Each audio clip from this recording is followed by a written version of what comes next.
I stood outside the master bedroom door of the house I had paid for, my hand trembling. It was not trembling from age or the 6-hour drive back from Oregon. It was trembling because of the thick envelope clutched in my fingers. Inside that envelope was a certified copy of my late father's will. I had expected nothing but old tools and maybe a few acres of dry dirt. Instead, I was holding the deed to 3 fully operational farms and a beachfront property in Malibu. $15 million. That was the conservative estimate. My heart was racing faster than it had in 20 years. I was about to burst into that room and tell my son Brandon and his wife Vanessa that our struggles were over. I was going to tell them that I could finally pay off their mortgage and send my grandkids to the best colleges. I raised my hand to knock, a smile forming on my face for the first time since my father died. But then I heard Vanessa's voice through the wood. It was loud, sharp, and dripping with venom. "He is back, Brandon." I saw his beat-up truck pull into the driveway. "If that old man thinks he is going to mope around here for another month, eating our food and using our electricity, he has lost his mind." I froze. My knuckles turned white against the envelope. I waited for Brandon to defend me. I waited for my son, the boy I had raised alone after his mother passed, the man whose college tuition I had paid for by working double shifts, to say something, anything. Instead, I heard a heavy sigh and the rustle of bedsheets. "Keep your voice down, Ness," Brandon said, sounding tired and weak. "He just buried his dad. Give him a couple of days." "A couple of days turns into a couple of years, Brandon," Vanessa snapped back. Her voice was getting closer to the door. "Look, we need that room. I need my home office. My real estate career is taking off, and I cannot have a 68-year-old anchor dragging me down. If he did not bring back any inheritance money from Oregon, he is going out. I already printed the brochure for Shady Pines. It is state-funded. It smells like boiled cabbage and despair, but it is free. Shady Pines. The rundown nursing home on the edge of town, where people went to die alone. The blood in my veins turned to ice. I felt a physical pain in my chest, sharper than any heart attack. This was the woman who smiled at me every morning when I made coffee. This was the woman who called me Dad when she needed me to pick up the kids from school. "You are the man of the house, Brandon," Vanessa continued, her voice dropping to a conspiratorial whisper that was somehow louder than a scream. "You have to choose. It is either your future with me and the kids, or it is babysitting your broke, useless father. If he comes in here empty-handed, you put him in the basement or you put him in the home. Those are the options." There was a long silence. Then, I heard the words that broke something inside me that could never be fixed. "Okay, Ness, you are right. If there is no money, he has to go." I lowered my hand. The smile was gone. The excitement was gone. All that was left was a cold, hard clarity. I stepped back from the door, my footsteps silent on the carpet I had paid for, and retreated down the hall. Before I tell you how I taught them the most expensive lesson of their lives, let me know where you are watching from in the comments below. Hit like and subscribe if you have ever had to stand up to family who underestimated your worth. I slipped into the guest bathroom and locked the door. My reflection in the mirror looked gray and hollow. I looked like exactly what they thought I was, a tired, worn-out old man with nothing to offer. I turned on the faucet, splashing cold water on my face, trying to wash away the stinging heat of betrayal. I looked at the envelope again. $15 million. 5 minutes ago, this was a gift for my family. Now, it was a weapon. I sat on the edge of the bathtub, my hands shaking as I opened the envelope one more time just to make sure I had not hallucinated the numbers. There it was in black and white. The Napa Valley Vineyard. The solar farm in the Midwest. the land in Malibu. My father had been a quiet man, a man of secrets, much like I was about to become. He had hoarded his wealth, lived simply, and left it all to me. He had trusted me to do the right thing. I thought about Brandon. I remembered teaching him to ride a bike.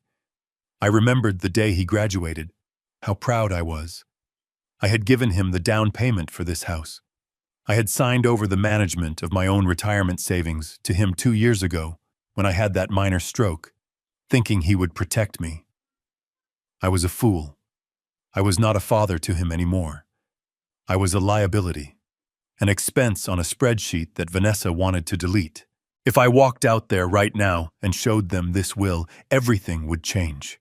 Vanessa would weep fake tears of joy.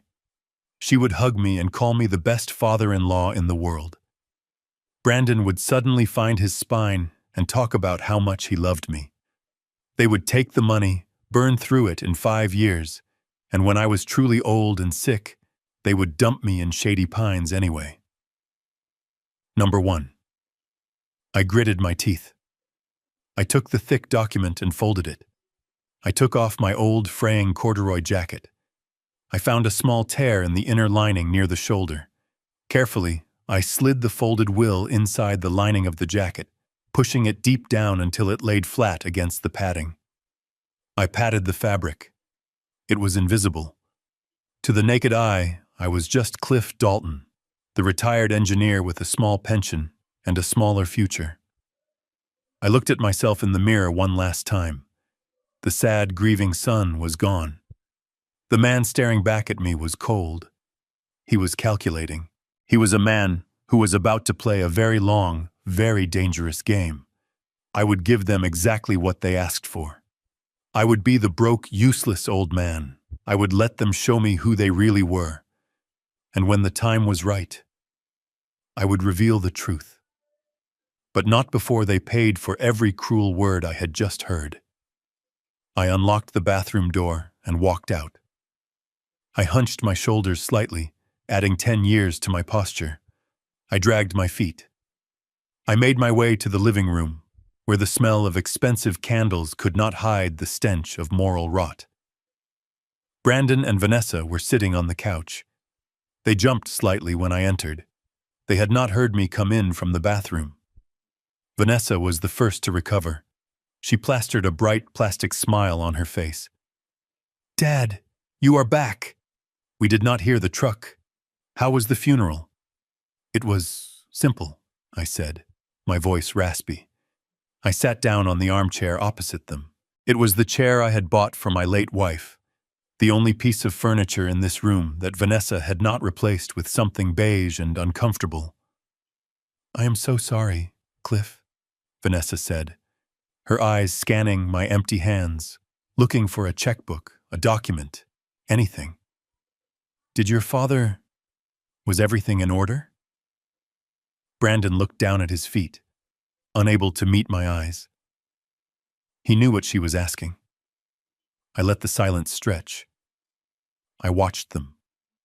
I saw the greed in Vanessa's eyes, sharp and hungry. I saw the guilt in Brandon's posture, heavy but not heavy enough to make him speak up. "Dad was in a lot of debt," I lied. The words tasted like ash, but they came out smooth. The farms were mortgaged to the hilt. The banks took everything. There was nothing left. Not a dime. In fact, I had to use the last of my savings just to pay for the burial. The effect was instantaneous. It was like watching a light bulb shatter. Vanessa's smile vanished so fast, it was almost comical. Her face hardened into a mask of pure disgust. She sat back, crossing her arms, no longer trying to hide her contempt. "Nothing?" she repeated, her voice rising an octave. "Are you serious? We thought he owned land. We thought he had savings." "He did, once," I said, keeping my gaze steady. "But medical bills, bad harvests, it is all gone. I am sorry. I came back with nothing but the clothes on my back." Brandon finally looked up. His face was pale. "Dad, Are you sure? Did you check with the lawyers? Maybe there is a hidden account? I shook my head. There is nothing, son. I am tapped out. I was hoping... I paused, letting a tremor enter my voice. I was hoping I could stay here for a while. Just until I get my pension sorted out. I would not be a burden. Vanessa laughed. It was a harsh, barking sound. Not a burden. Cliff, look around you. We have bills. We have a lifestyle to maintain. We were counting on... Well, never mind what we were counting on. The point is, this is not a charity hotel. Ness, please, Brandon whispered, but there was no force behind it. Don't you Ness me, Brandon. She stood up, pacing the room. Her expensive heels clicked aggressively on the hardwood floor. This changes everything. We cannot afford to feed another mouth, especially not one that contributes nothing. She turned to me, her eyes cold and dead. Fine. You can stay. But things are going to change around here. We are turning the guest room into my office starting tomorrow. I have clients coming and I need the space. Where will I sleep? I asked, though I already knew the answer. Vanessa pointed a manicured finger toward the kitchen door, toward the dark, narrow staircase that led down. The basement. There is an old cot down there. It is dry enough. If you want a roof over your head, that is where you will be. And do not expect us to wait on you hand and foot. If you are living here, you earn your keep. I looked at Brandon. I gave him one last chance. One last opportunity to be the man I raised. Son? I asked softly. Is this what you want? To put your father in the cellar? Brandon looked at his wife, then at me. He saw the fire in Vanessa's eyes and he withered. He was a coward. A weak, spineless coward. It is just for a while, Dad, he mumbled, rubbing the back of his neck. Just until you get back on your feet. The basement is not so bad. It has... privacy. Privacy. That was a nice word for isolation. I nodded slowly. I stood up, gripping the lapels of my jacket, feeling the crinkle of the $15 million will hidden beneath my fingers. Okay, I said. The basement it is. I picked up my small duffel bag and walked toward the kitchen. As I opened the door to the cellar, a draft of cold, musty air hit my face. It smelled of mold and neglect. I will go down now, I said, not looking back. I closed the door behind me, shutting out the light of the main house. As I descended into the darkness, I did not feel fear. I felt a strange, cold satisfaction. They thought they were burying me down here. They thought they were discarding a piece of trash. They had no idea that they had just planted a seed that would destroy their entire world. The game had officially begun. The migration from the guest bedroom to the basement was not just a change of location. It was a demotion in human status. I spent the next hour packing my life into 2 cardboard boxes. It is funny how little you actually need when you realize that nobody wants you around. I folded my shirts, the ones with the frayed collars that Vanessa always sneered at. I packed the photo of my late wife, Sarah. I wrapped it carefully in a sweater because I knew if the glass broke, I would not have the money to replace the frame. Vanessa stood in the doorway the entire time, leaning against the frame with her arms crossed, tapping her foot. She was not there to help. She was there to supervise, like a prison guard making sure the inmate does not steal the bedsheets. Make sure you take everything, Cliff, she said, checking her watch. The contractors are coming in an hour to rip up that carpet. I want this room stripped bare. I looked around the room. I had painted these walls myself 5 years ago. I had installed the crown molding. Now, I was being evicted from my own labor. I thought you said you needed an office, I said, picking up the last box. I do, she replied, her eyes flicking to the corner where she had already leaned a rolled-up yoga mat and a set of expensive weights. A multi-purpose space for my mental health. I need a sanctuary. A sanctuary. She was kicking an old man into a cellar so she could have a place to do downward dog in peace. The irony was so thick it choked me, but I swallowed it down. I picked up the boxes. They were heavy, or maybe I was just tired. My joints ached from the drive, but I refused to show weakness. I walked past her, smelling her expensive perfume, a scent bought with money I had given them for groceries last Christmas. I made my way to the kitchen. Brandon was there, drinking a protein shake, staring at his phone. He did not look up as I shuffled past him with my life in my arms. He did not offer to open the door. He did not offer to carry a box. He just swiped his thumb across the screen, erasing me from his peripheral vision. The door to the basement was a gaping black mouth. I flipped the switch, and a single naked bulb flickered to life at the bottom of the stairs, casting long skeletal shadows against the concrete walls. The air that drifted up was stale and cold. It smelled of wet earth and ancient dust. I took the first step down. The wood creaked under my weight, a groan of protest that echoed in the silence of the house. Step by step, I descended. With each footfall, the temperature dropped.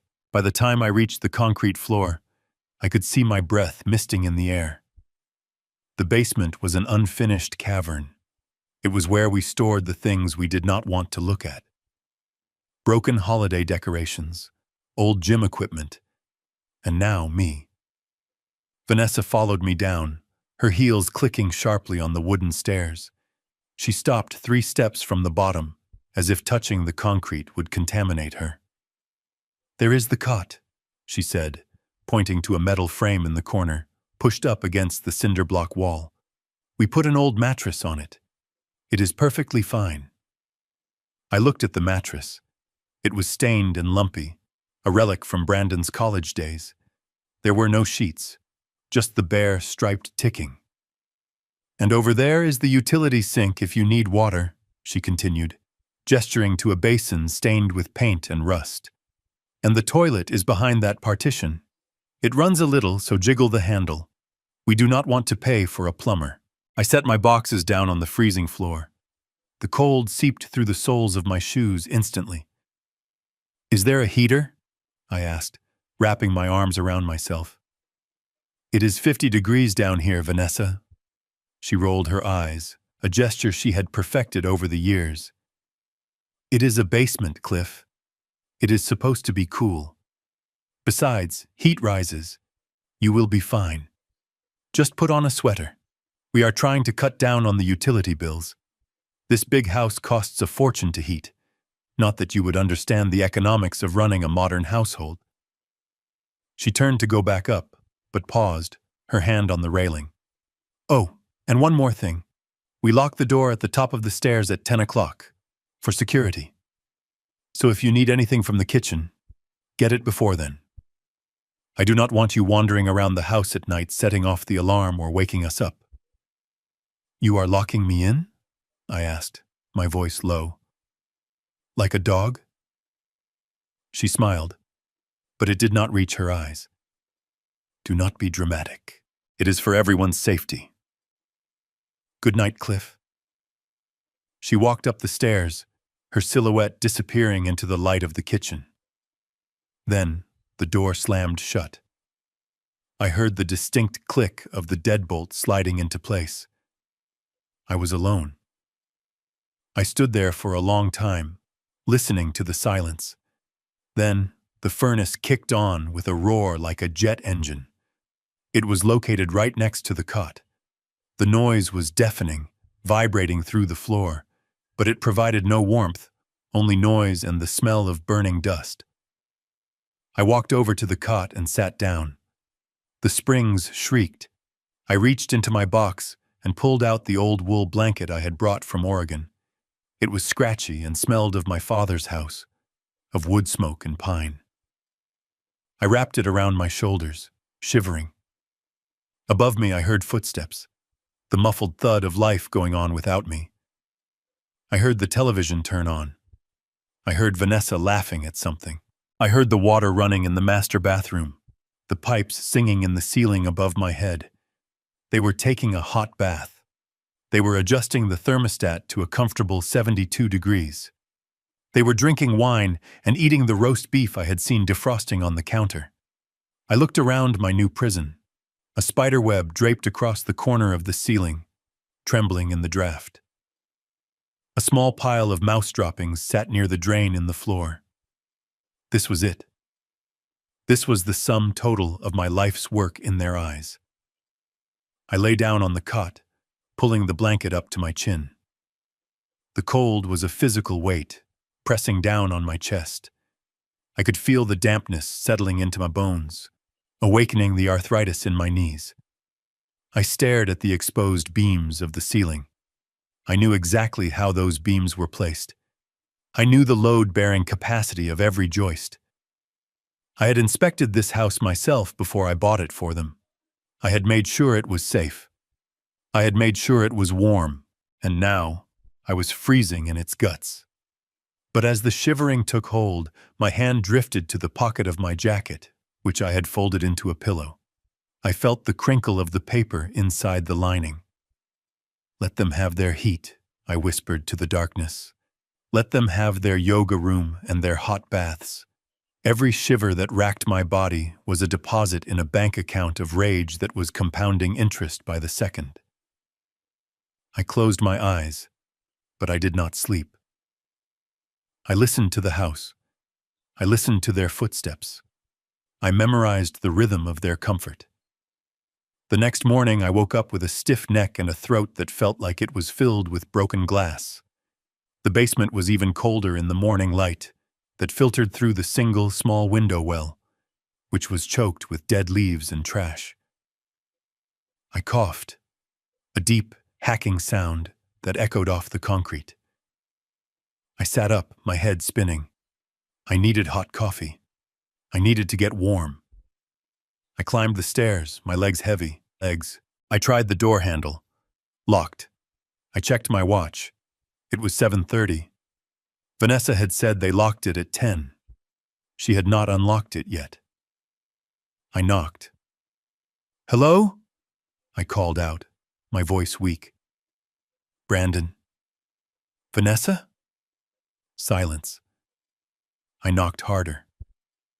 "Open the door. Please. It is freezing down here." I heard footsteps approaching. The lock clicked.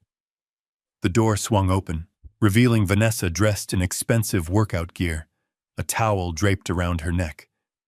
She looked annoyed. "God, Cliff, what is the racket? You woke up the whole house." "It is 7:30, I rasped. "You said—" "I said we lock it for security," she cut me off. "I did not say I would be standing here as your personal doorman at the crack of dawn. We have a schedule." "Brandon is in the shower. I'm about to start my workout." She looked me up and down, wrinkling her nose. "And you smell like a basement. Do not come into the kitchen until you have cleaned yourself up.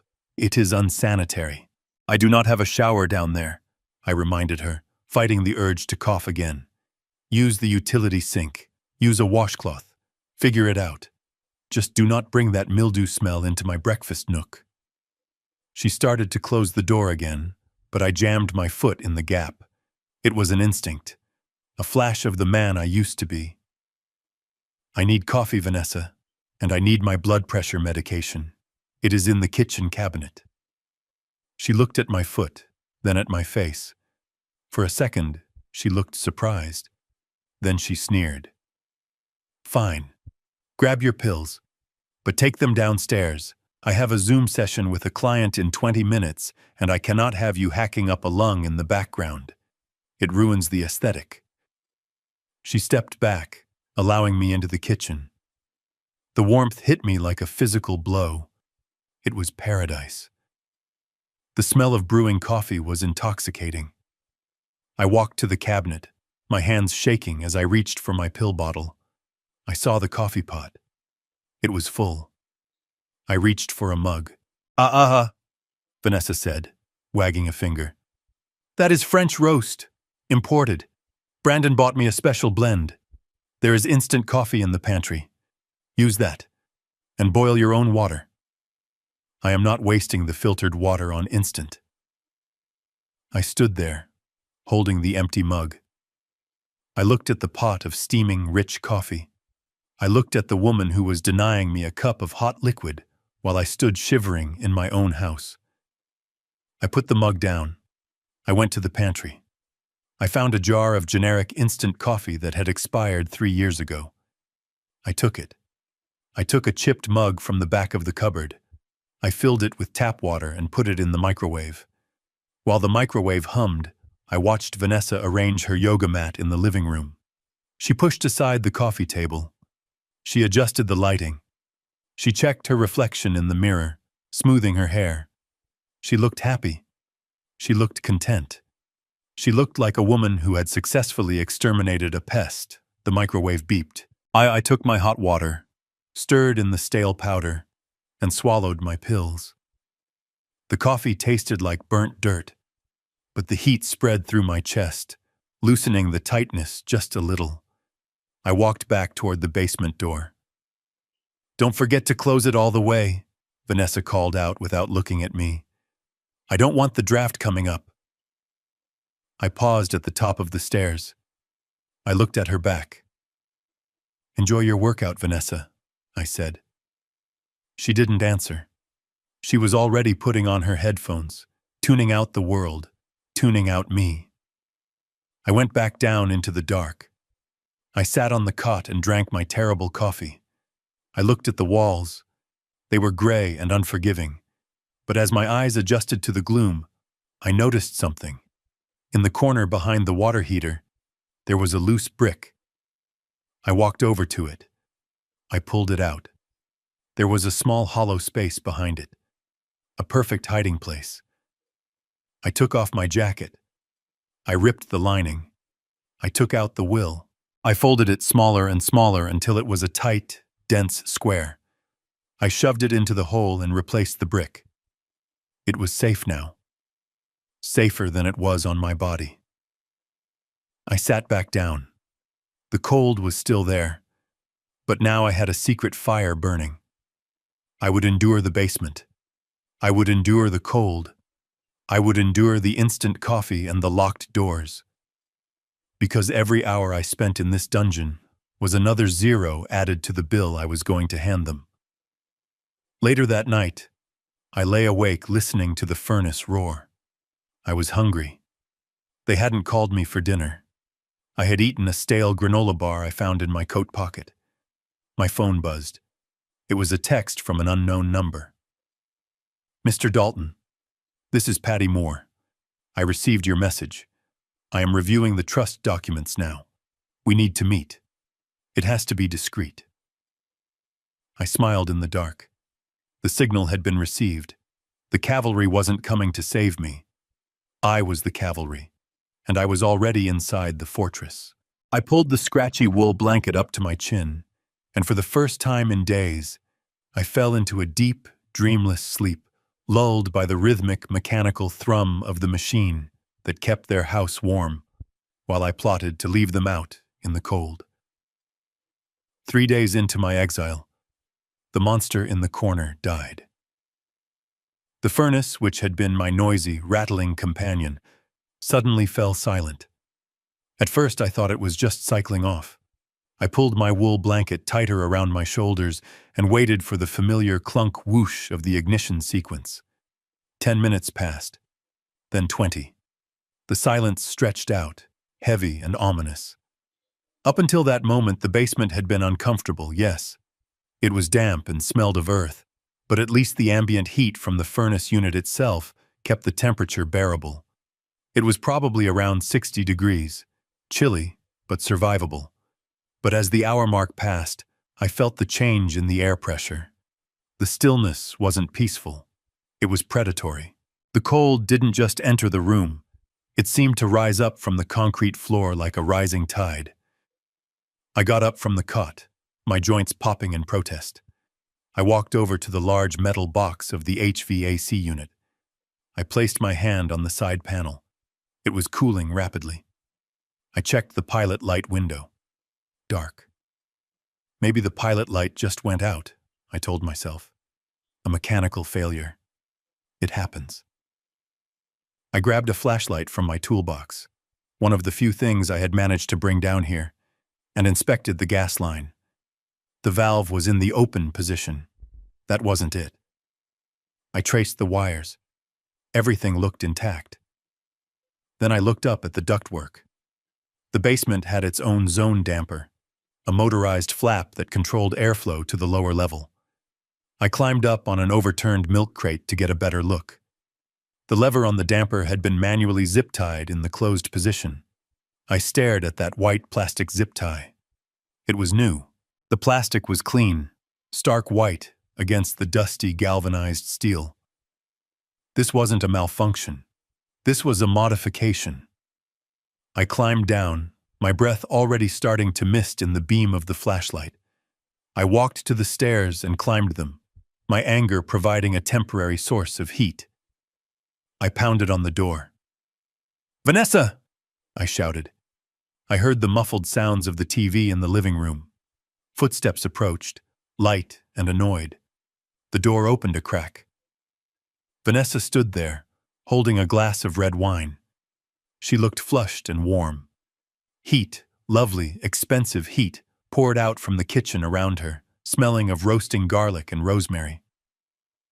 "What now, Cliff? We are trying to watch a movie." "The furnace is off," I said, trying to keep my teeth from chattering. "And the vent damper is tied shut. It is freezing down there." Vanessa took a sip of her wine, her eyes unblinking over the rim of the glass. "Oh, that. Yes. I had the HVAC guy come out while you were napping this afternoon. He did a system audit. Apparently heating the basement is incredibly inefficient. It is just concrete down there, Cliff. It sucks the heat right out of the house. We were losing 30% of our energy down that hole." "You cut the heat?" I asked, incredulous. "You cut the heat to the room I am sleeping in? It is January in Chicago, Vanessa." "Don't be dramatic," she sighed, leaning against the doorframe. "It is a finished basement. It will stay above freezing. The ambient temperature from the ground keeps it stable. Besides, you have that wool blanket. And sweaters. Layer up. It is what the experts recommend for energy efficiency." "Experts?" I stepped closer, blocking her from closing the door. "You are talking about a human being, not a wine cellar. I am 68 years old. I cannot sleep in 40-degree weather." "Then maybe you should have thought about that before you came back here empty-handed," she hissed, her voice dropping to that dangerous whisper. "Look, gas prices are through the roof. Brandon and I are making sacrifices to keep this household running. We turned the thermostat down to 68 upstairs. We are all suffering a little. You can handle a little chill." "Suffering? You are wearing a silk blouse and drinking a $20 bottle of Cabernet." "It is Merlot," she corrected. "And get your foot out of the door. You are letting the draft in." She kicked my foot, actually kicked it with her pointed slipper, and slammed the door. I heard the lock turn. I stood there on the top step, staring at the wood grain. I could hear the faint murmur of the TV again. They were warm. They were comfortable. And they had just condemned me to freeze. That night was the longest of my life. The temperature in the basement dropped steadily. I put on every piece of clothing I had. 2 shirts, a sweater, my corduroy jacket. I wore 2 pairs of socks. I pulled the scratchy wool blanket over my head, creating a small tent to trap my own breath. But the cold was relentless.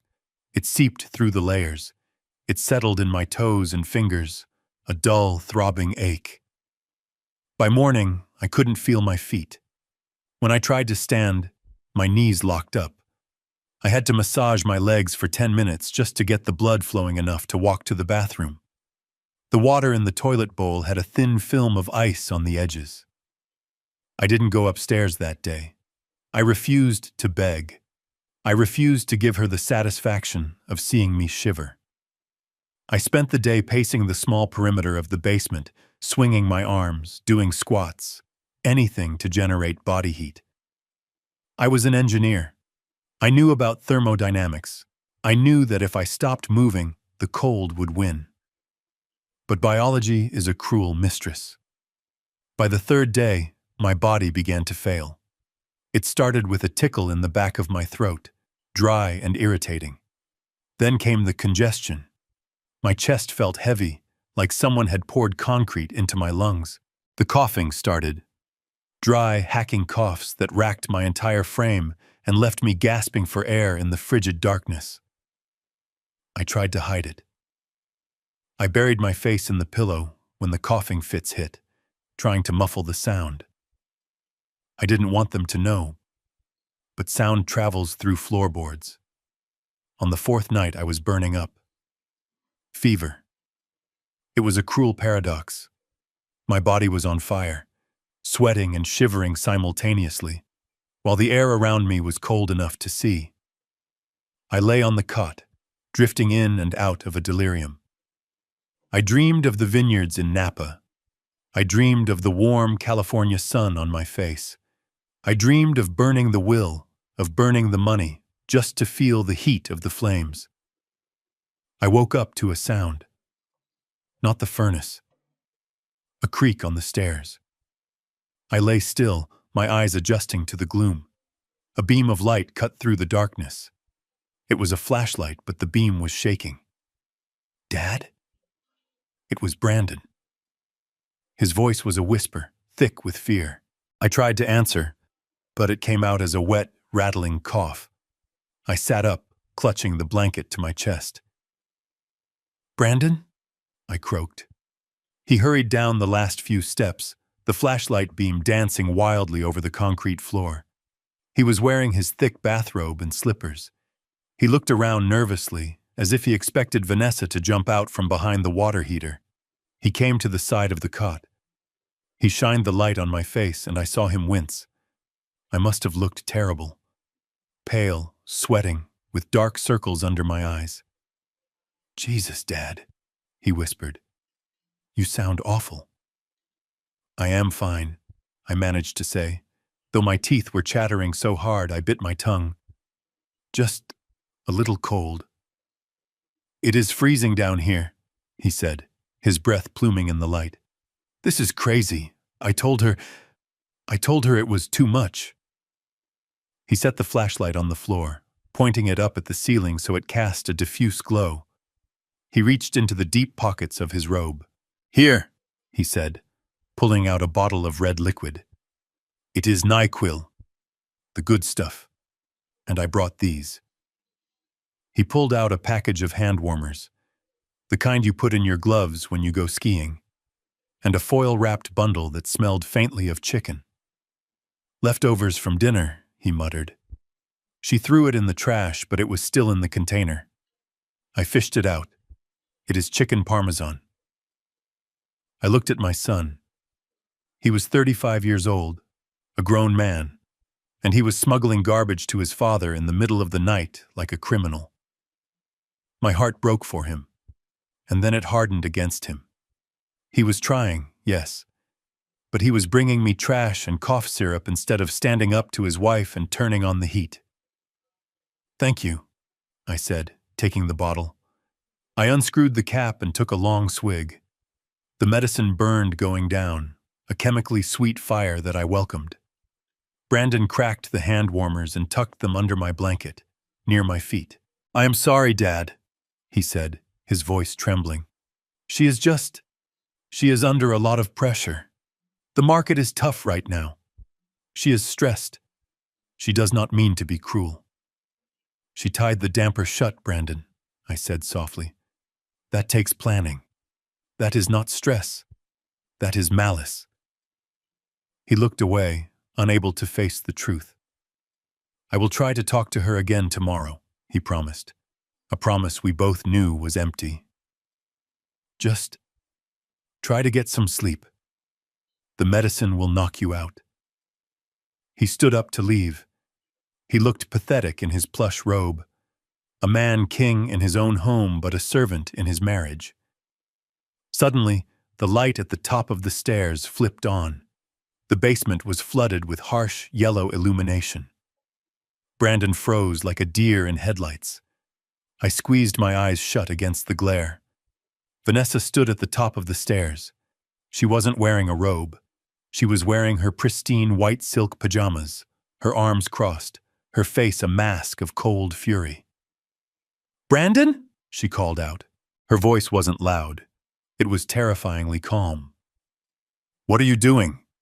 Brandon spun around, his hands coming up in a guilt-ridden gesture. "Ness, I heard him coughing. I just came down to check on him." She descended the stairs slowly. 1 step, 2 steps. She moved like a predator stalking wounded prey. She reached the bottom and looked at the scene. The flashlight on the floor, the hand warmers, the bottle of NyQuil in my hand, the foil-wrapped chicken. She walked over to me and snatched the bottle of medicine from my grip. She held it up to the light. "Brand name," she tutted. $12 a bottle. And you are letting him chug it like it is water." "He is sick, Ness," Brandon pleaded. "Listen to his chest. He has a fever. If he gets pneumonia, it is because his immune system is weak," she cut in. "And do you know why we have this medicine, Brandon? For us. For when you have to work and cannot afford a sick day. For when I have a showing and need to be on my game. Not for a retired man who has nothing to do but sit in the dark and feel sorry for himself." She looked at the hand warmers under the blanket. She reached in and ripped them out. "And these? These are $5 a pack. Do you think money grows on trees? Do you think I am out there hustling real estate deals so you can throw our profits into a black hole?" She threw the hand warmers onto the dirty floor. "It is $5, Vanessa." Brandon's voice cracked. "He is my dad. He is a leech," she screamed, her composure finally breaking. She pointed a finger at me, her face twisted and ugly. "Look at him. He is playing you, Brandon. The coughing, the shivering. It is an act. He wants you to feel guilty so you will bring him upstairs. He wants to manipulate us." "Well, I am not falling for it." She turned back to Brandon, poking him in the chest with a manicured nail. "You are weak. That is your problem. You have always been a mama's boy. And now you are a daddy's boy." "I need a man, Brandon. I need a partner who understands that we are building an empire, and empires don't have room for dead weight." She snatched the foil-wrapped chicken from the cot.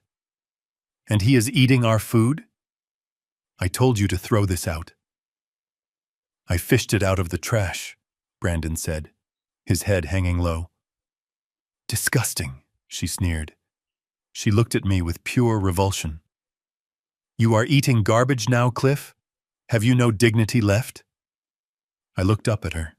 My eyes were burning with fever, but my mind was crystal clear. "I have plenty of dignity, Vanessa," I whispered, my voice raspy but steady. "Enough to know that I would rather freeze to death down here than be warm upstairs with a soul as black as yours." She laughed. A cold, sharp sound. "Keep your poetry. It won't keep you warm." She grabbed Brandon by the sleeve of his robe. "Upstairs. Now. If I catch you sneaking down here again, Brandon, I swear to God, I will change the locks on the main door and you can sleep down here with him. Do not test me." Brandon looked at me one last time. His eyes were wet. "I am sorry, Dad," he mouthed. Then he let her drag him away. Vanessa paused at the bottom of the stairs. She looked at the bottle of NyQuil in her hand, then at me.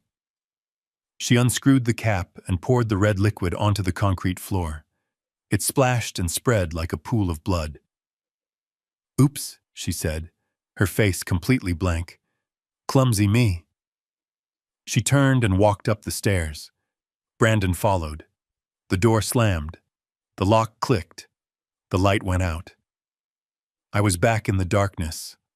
The smell of menthol and medicine filled the air, rising from the puddle on the floor. I watched the liquid seep into the cracks of the concrete. I shivered. But this time, it wasn't just from the cold. It was from the adrenaline. She had poured out the medicine. She had taken the heat. She had stripped me of my son's loyalty. She thought she had won. She thought she had broken me. I reached under the cot and pulled out the brick I had loosened. I ran my fingers over the folded edges of the will. $15 million. Every cough that tore through my chest that night was a reminder of the price she was going to pay. She worried about wasting $5 on hand warmers. I was going to make sure she lost every single penny she ever dreamed of having. I rolled onto my side, pulling the thin blanket up. I visualized the solar farm in the Midwest. I visualized the panels soaking up the sun, generating power, generating heat. I visualized the vineyard in Napa, the grapes ripening on the vine. I held on to those images like burning coals. I will survive this, I whispered to the empty room. And when I come upstairs, Vanessa, I am going to burn your empire to the ground. The fever dreams took me then, but even in my sleep, I was counting. Counting the days, counting the insults, counting the money. The cold could not kill me. I was too fueled by hate to die. Over the next 2 weeks, I perfected the art of disappearing. Invisibility is not a superpower, as the comic books would have you believe. It is a slow, humiliating erasure of the self. I learned the rhythm of the house better than the people who owned the deed. I knew that Vanessa left for her Pilates class at 8:15 sharp. I knew Brandon sat in his car in the driveway for 10 minutes every evening before coming inside, likely building up the courage to face his wife's demands. I lived in the negative spaces of their schedule. My day began when they left. I would creep up the stairs, my joints popping in the silence, to forage for food.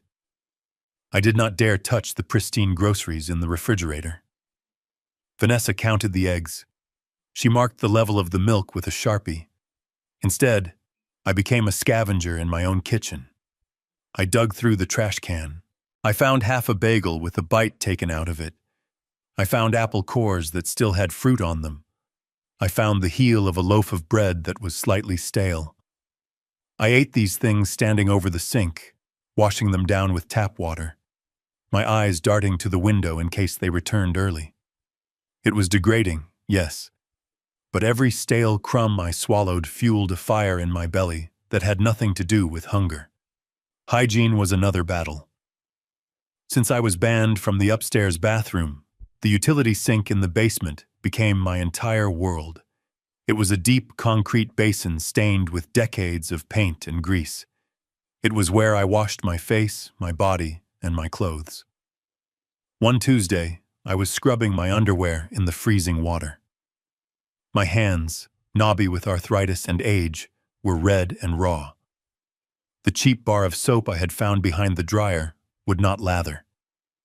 I was shivering, the cold from the concrete floor seeping through my socks. Suddenly, the door at the top of the stairs flew open. I hadn't heard the garage door opener. Vanessa was home early. "Cliff," she shouted down, "what is that smell? Are you cooking down there?" "No," I called back, my voice echoing off the damp walls. "Just washing my clothes, Vanessa." "Well, stop it! The sound of the pipes is vibrating through the floor. I am trying to record a virtual tour for a listing. And do not hang your wet rags down there. The humidity will warp the floorboards above. Take them outside." "It is snowing, Vanessa," I said, looking at my dripping wet shirt. "They will freeze solid." "Not my problem," she replied. "Just make the noise stop." She slammed the door. I stood there, water dripping from my hands onto my shoes. I squeezed the water out of my shirt as best I could. I did not take it outside. I hung it on a rusty nail behind the furnace, praying she wouldn't come down to check. I spent the next 4 hours sitting in the dark, shivering in my damp undershirt, waiting for my outer clothes to dry. But while my days were filled with the misery of a prisoner, my nights were the domain of the warden. When the clock struck midnight, and the heavy silence of sleep settled over the house, I came alive. I would crawl under my scratchy wool blanket, pull the old flip phone from its hiding place inside a hollow leg of the metal cot, and dial. The first ring was always answered immediately. Patty Moore did not sleep much either. "Report," she said. Her voice was crisp, professional, and comforting. It was the voice of a shark in a tailored suit. I kept my voice to a whisper, barely a breath. "They are moving forward with the sale of the house. I heard Vanessa on the phone today. She is pushing for a quick closing. She wants cash." "Good," Patty said. "That plays right into our hands. I have the LLC set up. We are calling it Osiris Ventures. It sounds corporate and vague enough to be boring. No one will look twice at it." "Do they know who's behind it?" I asked. "No. I have used a registered agent in Delaware.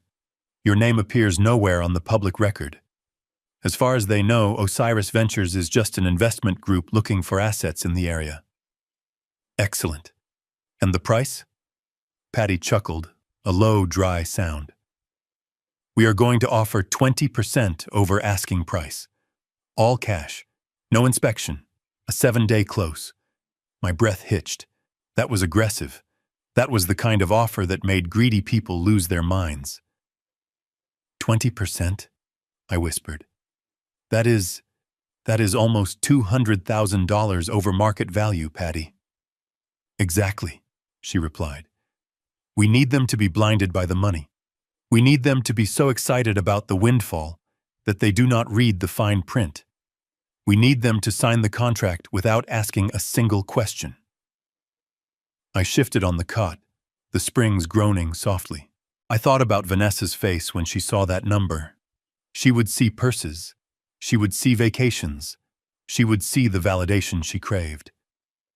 "The contract is ready," Patty continued. "It includes the liquidated damages clause we discussed. Clause 4B. If they fail to vacate or if they misappropriate the deposit funds prior to the final transfer of deed, the penalty is triple the deposit amount, and the buyer retains a lien on all their other assets." "Will they read it?" I asked. "Gavin Ross is their lawyer," Patty said with disdain. "He is a strip mall attorney who chases ambulances. He will see the purchase price and his commission, and he will tell them to sign immediately. He is lazy, Cliff. Just like them." I closed my eyes, visualizing the trap snapping shut. "What about the other assets?" I asked. "The vineyard is secure. The management team knows to report only to me.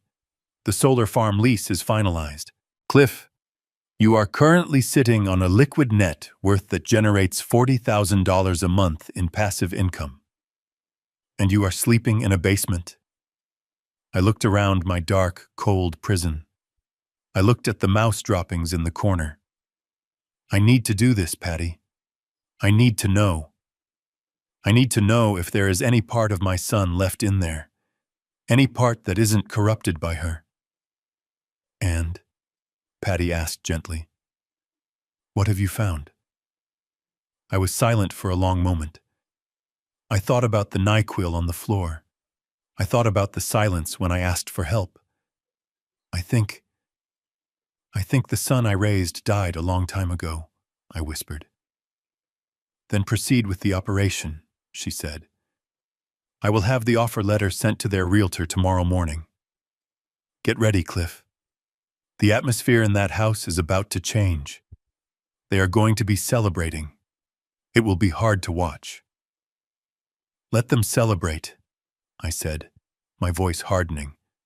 "Let them drink their champagne. It will taste bitter soon enough." We hung up. I hid the phone back in the metal leg of the cot. I lay there in the dark, but I didn't feel the cold anymore. I felt powerful. The next morning, the change was palpable. I was woken up not by Vanessa screaming, but by the sound of laughter. I heard footsteps running across the floorboards above my head. Heavy, excited footsteps. I waited until I heard the coffee grinder, the good one, whirring in the kitchen. I trudged up the stairs, rubbing my tired eyes. When I opened the door, the kitchen was flooded with light. Vanessa was wearing a silk robe I had never seen before. She was humming. She was actually humming. Brandon was sitting at the island, staring at his tablet with a look of pure shock on his face. "Oh, look who is up," Vanessa said. She didn't scowl. She actually smiled. It was a terrifying, predatory smile. "There is coffee in the pot, Cliff. You can have a cup." I paused, wary. This was a trap. "Real coffee?" I asked. She waved her hand dismissively. "Go ahead. We are in a good mood today." I walked over to the counter. Brandon looked up at me. His eyes were wide, manic. "Dad, you won't believe it," he stammered. "We just got an offer on the house." "Already?" I feigned ignorance, pouring a cup of the rich, dark roast. I didn't put sugar in it. I wanted to taste the bitterness. "Not just an offer," Vanessa interrupted, walking over to hug Brandon's shoulders. "An insane offer. All cash. Over asking. No inspection. They want to close in a week." "That sounds too good to be true," I said carefully, blowing on the steam. "Don't be a wet blanket," Vanessa snapped, though she lacked her usual venom. "It is a corporate buyer. Osiris Ventures. They are buying up the whole neighborhood, probably. They have deep pockets." "We are going to be rich, Ness," Brandon whispered, scrolling through the numbers. "After we pay off the mortgage and the agent fees, we are walking away with almost $500,000 in cash." Vanessa squeezed him tight. "We can get the Porsche," she whispered in his ear, loud enough for me to hear. "We can put the down payment on the lakefront property in Lake Geneva. We can finally live, Brandon." I took a sip of coffee. It was delicious. It tasted like victory. "So," I said, leaning against the counter, "if you sell the house in a week, where are we going to live?" Vanessa turned to me. The smile didn't leave her face, but her eyes went cold again. "We are going to a hotel until the new place is ready. 5 stars, room service, the works." "And me?" I asked. She sighed as if I were a minor inconvenience, like a fly at a picnic. "Well, obviously you cannot come to the hotel. It is not set up for extended family. But don't worry. With this money, we can afford to put you in a motel for a few weeks until a room at Shady Pines opens up. A nice motel, one with cable, a motel, and then the nursing home." Even in their greatest moment of triumph, their first instinct was to discard me. "That is generous of you," I said. "It is, isn't it?" Vanessa beamed. "We are generous people, Cliff. We just needed a break. And this is our break." She grabbed Brandon's face and kissed him. "Sign it, babe. Call Gavin and tell him to accept immediately. Do not let them change their minds." I watched my son. I watched him tap the screen, signing away his home, signing away his future, signing his own death warrant. "Done," he said, exhaling. We sold the house. Vanessa let out a squeal of delight. She went to the fridge and pulled out a bottle of champagne. It was 10 in the morning. "Get 3 glasses," she ordered Brandon. He hesitated. "3? "Yes, 3.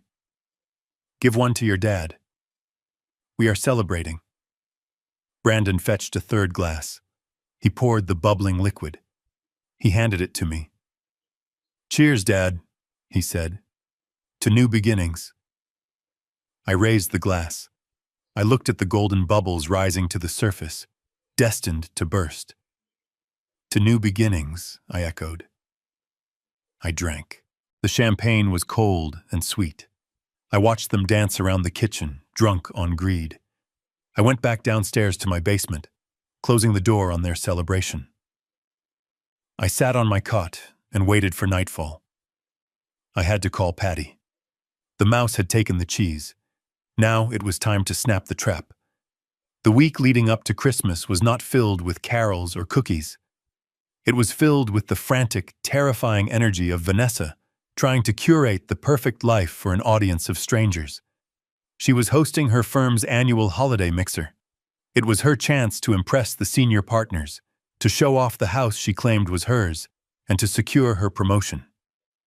For 3 days, cleaners swept through the upper floors like a swarm of locusts, polishing surfaces until they gleamed.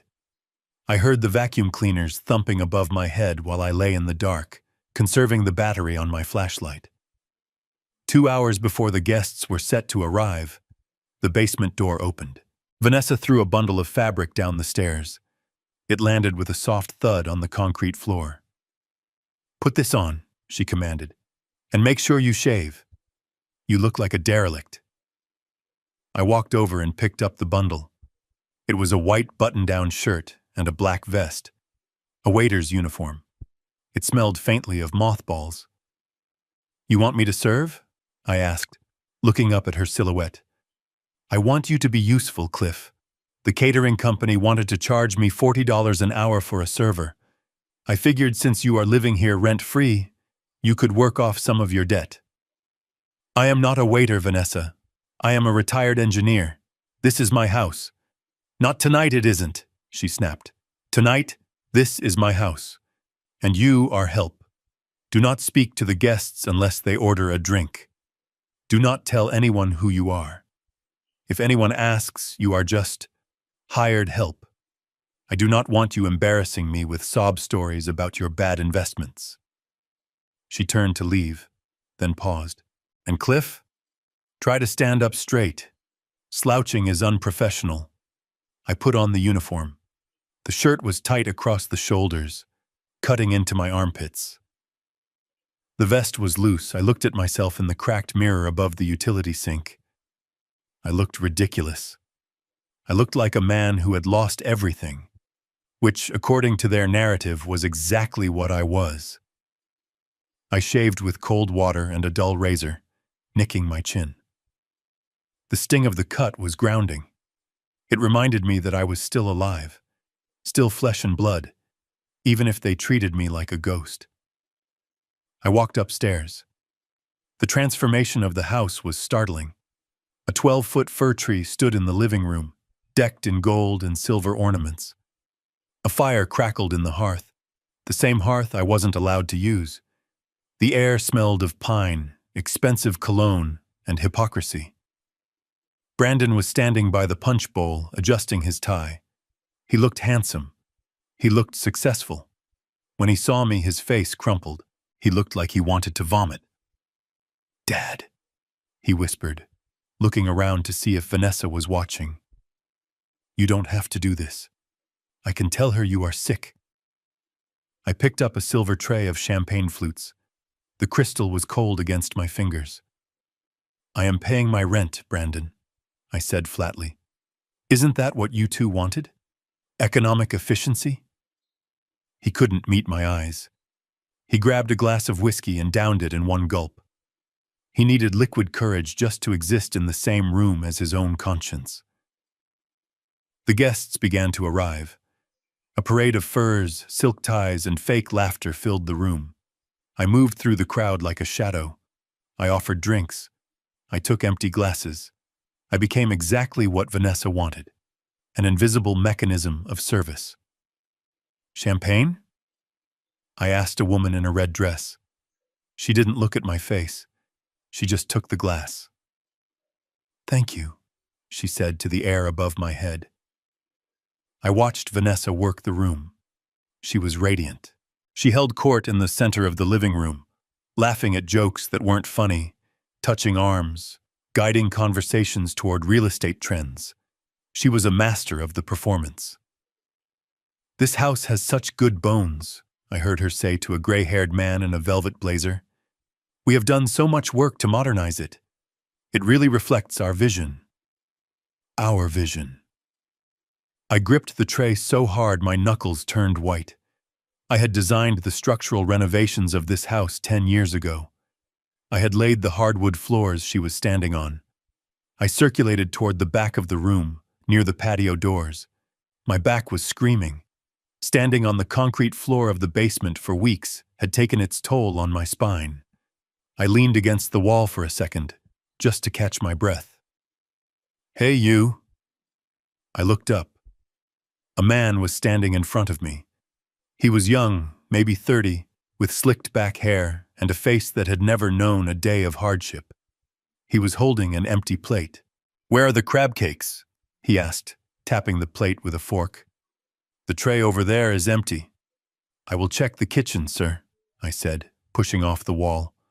"Well, hurry up, and get me another scotch. Neat, and make it a double. This punch is for children." I nodded and headed for the kitchen.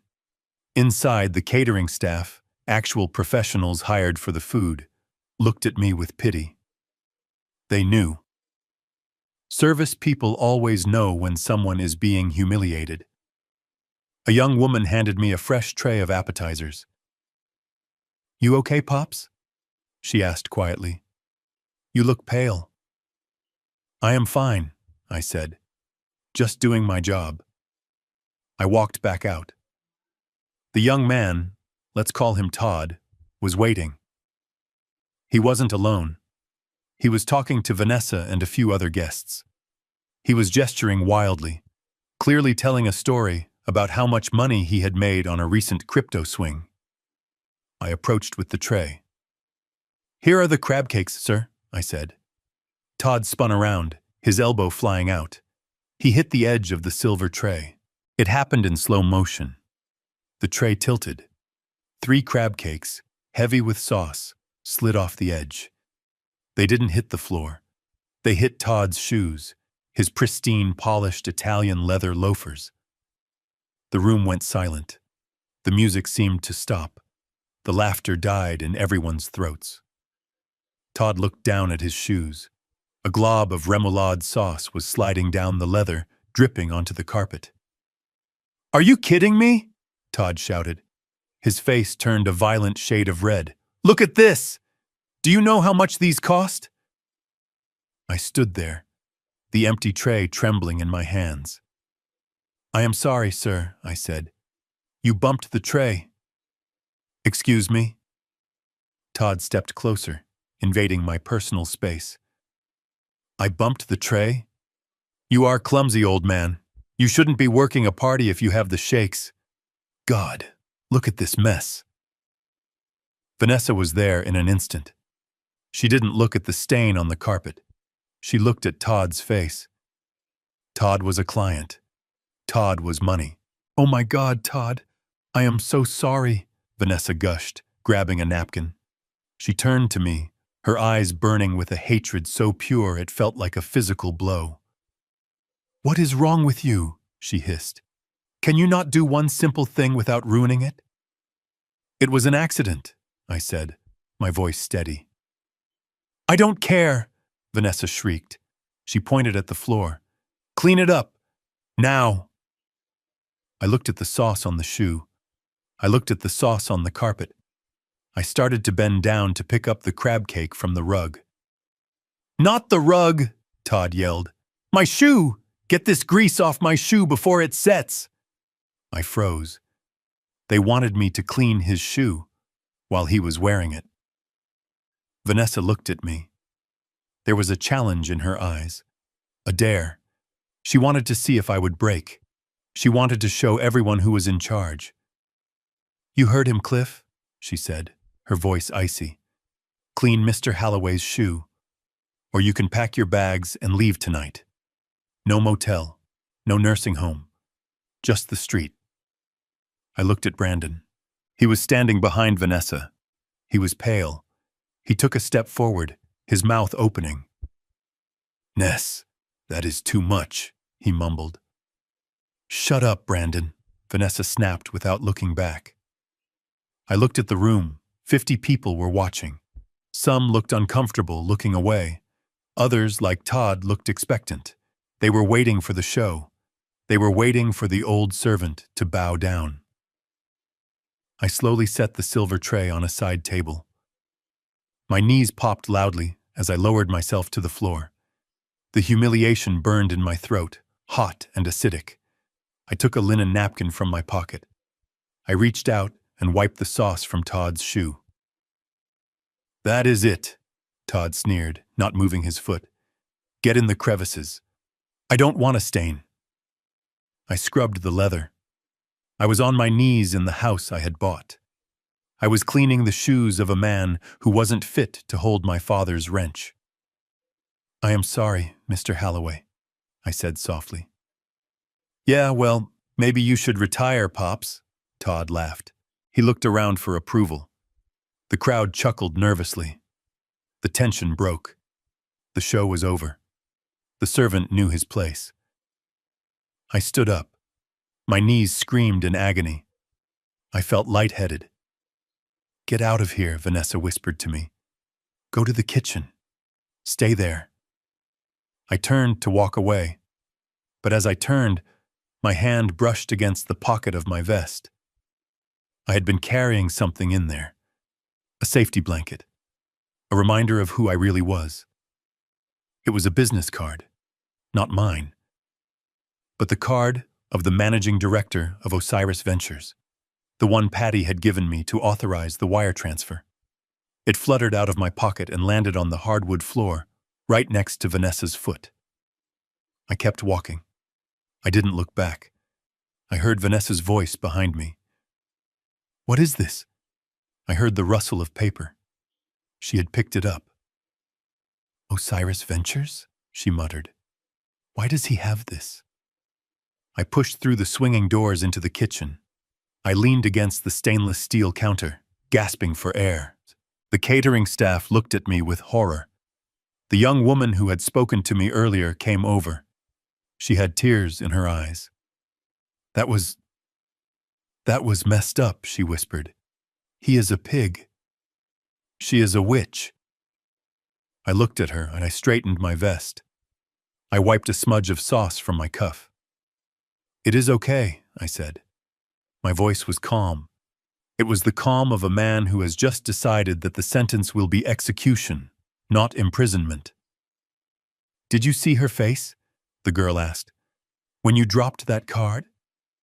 She looked like she saw a ghost. I smiled. It was a small, tight smile. "She did see a ghost," I said. "She just doesn't know he is haunting her yet." I didn't go back out. I spent the rest of the night washing dishes in the back, listening to the muffled sounds of the party. I listened to Todd laughing. I listened to Vanessa bragging. But my mind was replay the scene. I wasn't replaying the humiliation. I was replaying the look on Vanessa's face when she saw the card. She would dismiss it tonight. She was too drunk on power and cheap champagne. She would tell herself I found it in the trash. She would tell herself I was just a senile old man collecting scraps of paper. But the seed was planted. Later that night, after the last guest had staggered out and the lights were dimmed, I went back to the basement. I didn't wait for permission. I walked past Brandon, who was slumped on the sofa, head in his hands. "Dad," he whispered. I didn't stop. I didn't acknowledge him. He had lost the right to call me Dad when he watched another man make me kneel. I went down to the cold. I took off the uniform and threw it in the corner. I put on my own clothes, my flannel shirt, my worn jeans. They felt like armor. I sat on the cot and pulled out the phone. I sent a text to Patty. "Increase the penalty clause. Make it 5 times the deposit. And add a clause about the furniture. I want everything, even the shoe rack." I hit send. I looked at my hands. They were still red from the cold water, but they were steady. I wasn't a waiter. I wasn't a servant. I was the owner of 3 farms, a beachfront estate, and as of tonight, I was the owner of a very specific, very burning vendetta. I lay down in the dark, but I didn't sleep. I waited for the sound of Vanessa's footsteps upstairs. I waited for the inevitable argument about the card. It didn't come. She was too confident, too arrogant. "Sleep well, Vanessa," I whispered to the ceiling beams. "Dream of your Porsche. Dream of your lake house. Because when you wake up, the nightmare begins. And this time, no one is going to clean up the mess for you." The morning after the party, the house smelled of stale champagne and regret. While Vanessa slept off her hangover and Brandon hid in the guest room nursing a migraine, I was on my hands and knees again. This time, I was scrubbing red wine stains out of the white rug in the hallway. The chemical fumes of the carpet cleaner made my eyes water, but I did not stop.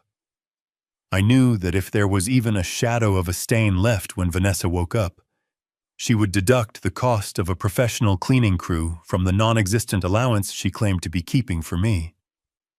As I scrubbed, my mind was racing. The business card I had dropped the night before, the one for Osiris Ventures, was a calculated risk. I knew Vanessa had picked it up. I knew she had seen it.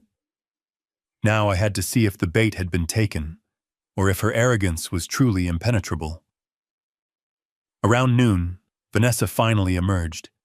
She was wearing sunglasses indoors and clutching a large iced coffee. She stepped over me without a word, as if I were a piece of furniture that had been toppled over. She went to the kitchen island and opened her laptop. I watched her from the hallway. I saw her reach into the pocket of her silk robe and pull out the card. She held it up to the light, frowning. Then she started typing. I stopped scrubbing. The rhythmic shh of the brush against the carpet fell silent. I held my breath. She was searching for the company. She was looking for the buyer of her house. Osiris Ventures, she muttered to herself. Global asset management. Private equity. She tapped her fingernails on the granite counter. She looked impressed. She looked greedy. Then she swiveled on her stool and looked directly at me. "Cliff!" she barked. I stood up, wiping my soapy hands on my jeans. "Yes, Vanessa?" She held up the card between two fingers, like it was a piece of evidence in a murder trial. "Where exactly did you get this? You dropped it last night. Do not lie to me." I walked slowly into the kitchen. I kept my face blank, my shoulders slumped. I had to play the part of the confused, senile old man perfectly. I found it," I stammered. "Found it where?" she pressed. "Did you steal it from a guest's coat? Did you go through pockets in the cloakroom? Because if you did, Cliff, I swear to God." "No," I said quickly, adding a tremble to my voice. "I found it on the floor, near the patio, after Mr. Halloway yelled at me. It must have fallen out of his pocket, or someone else's. I just picked it up because I thought it looked important. I was going to put it in the lost and found." Vanessa stared at me. Her eyes narrowed behind her dark glasses. She was calculating. She was weighing the probability of me knowing a high-powered investor against the probability of me being a clumsy janitor who picked up trash. She looked back at the card, then at me. A sneer curled her lip. "Of course," she said, tossing the card onto the counter. "You picked it up. For a second, I thought you were going to tell me you knew the managing director, as if a man like that would associate with someone who sleeps in a basement." She laughed, a dry, humorless sound. "It is funny, actually," she continued, turning back to her screen. "This company, Osiris Ventures, they are the ones buying the house. They are the ones paying all cash. It must have been fate that you found their card. A sign that the universe wants me to be rich." She did not see the irony. She did not see that the managing director she was so impressed by was actually my old college roommate's daughter, Patty. She did not see that the universe she was thanking was actually the father-in-law she was starving. I went back to scrubbing the rug, but I wasn't done yet. I needed to push harder. I needed to see how blind they really were. 2 days later, I was in the kitchen, ostensibly fixing the garbage disposal, which Brandon had jammed with lime wedges. My head was under the sink, but my phone was in my hand. I had arranged for Patty to call me at exactly 2 p.m. Right on cue, the phone buzzed. I crawled out from under the sink, wiped my grease-stained hands on a rag, and answered it. Vanessa was at the table, reviewing the closing documents with a highlighter.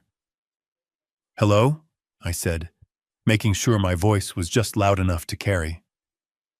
"Cliff, it is Patty," the voice on the other end said.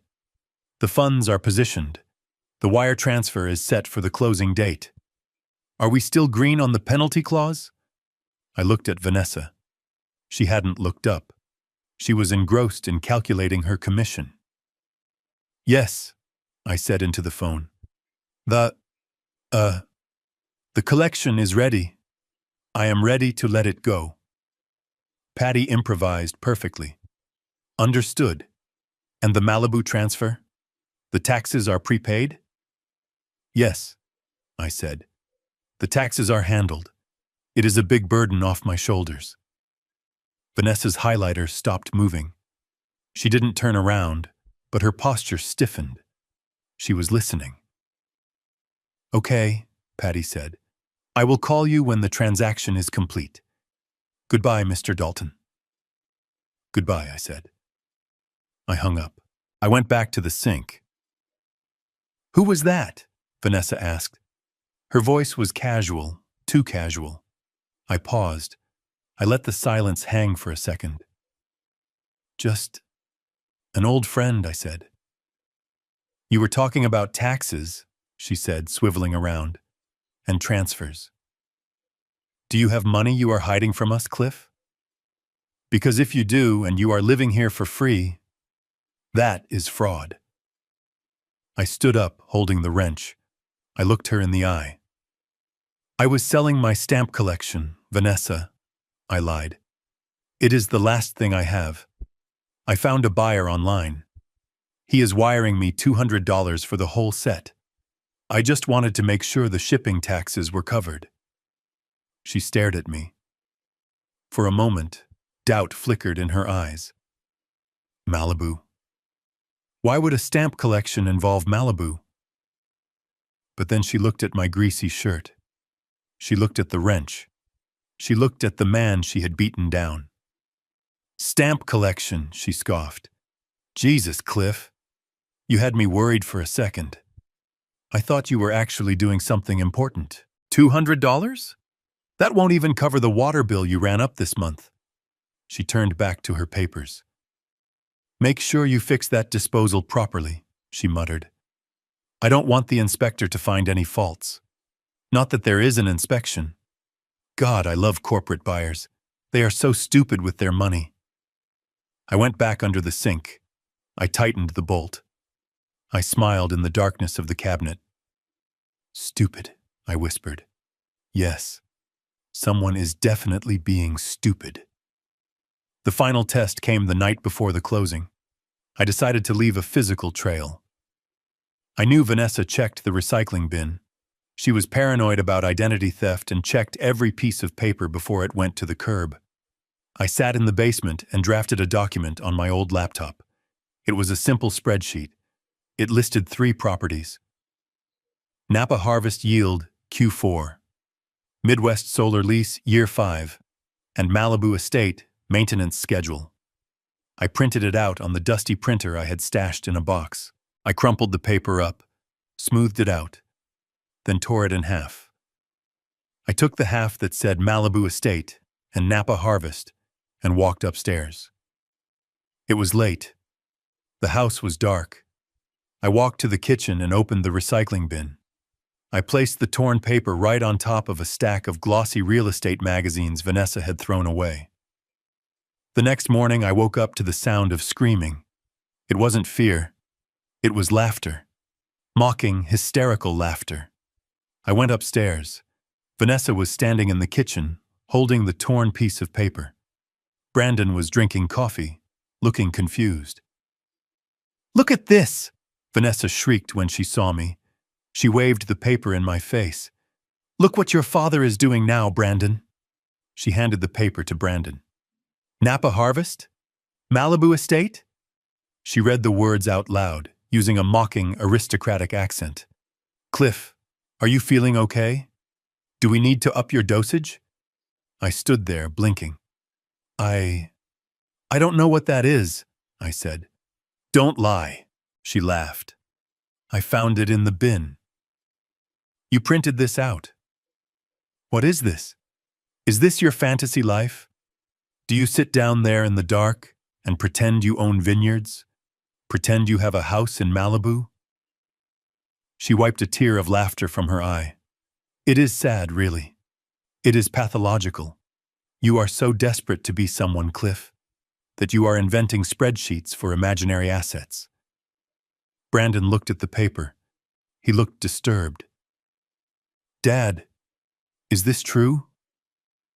Are you having episodes? Do you actually believe this is real?" I looked at my son. He wasn't worried about my health. He was worried that my insanity might embarrass them. I was just dreaming, I said softly.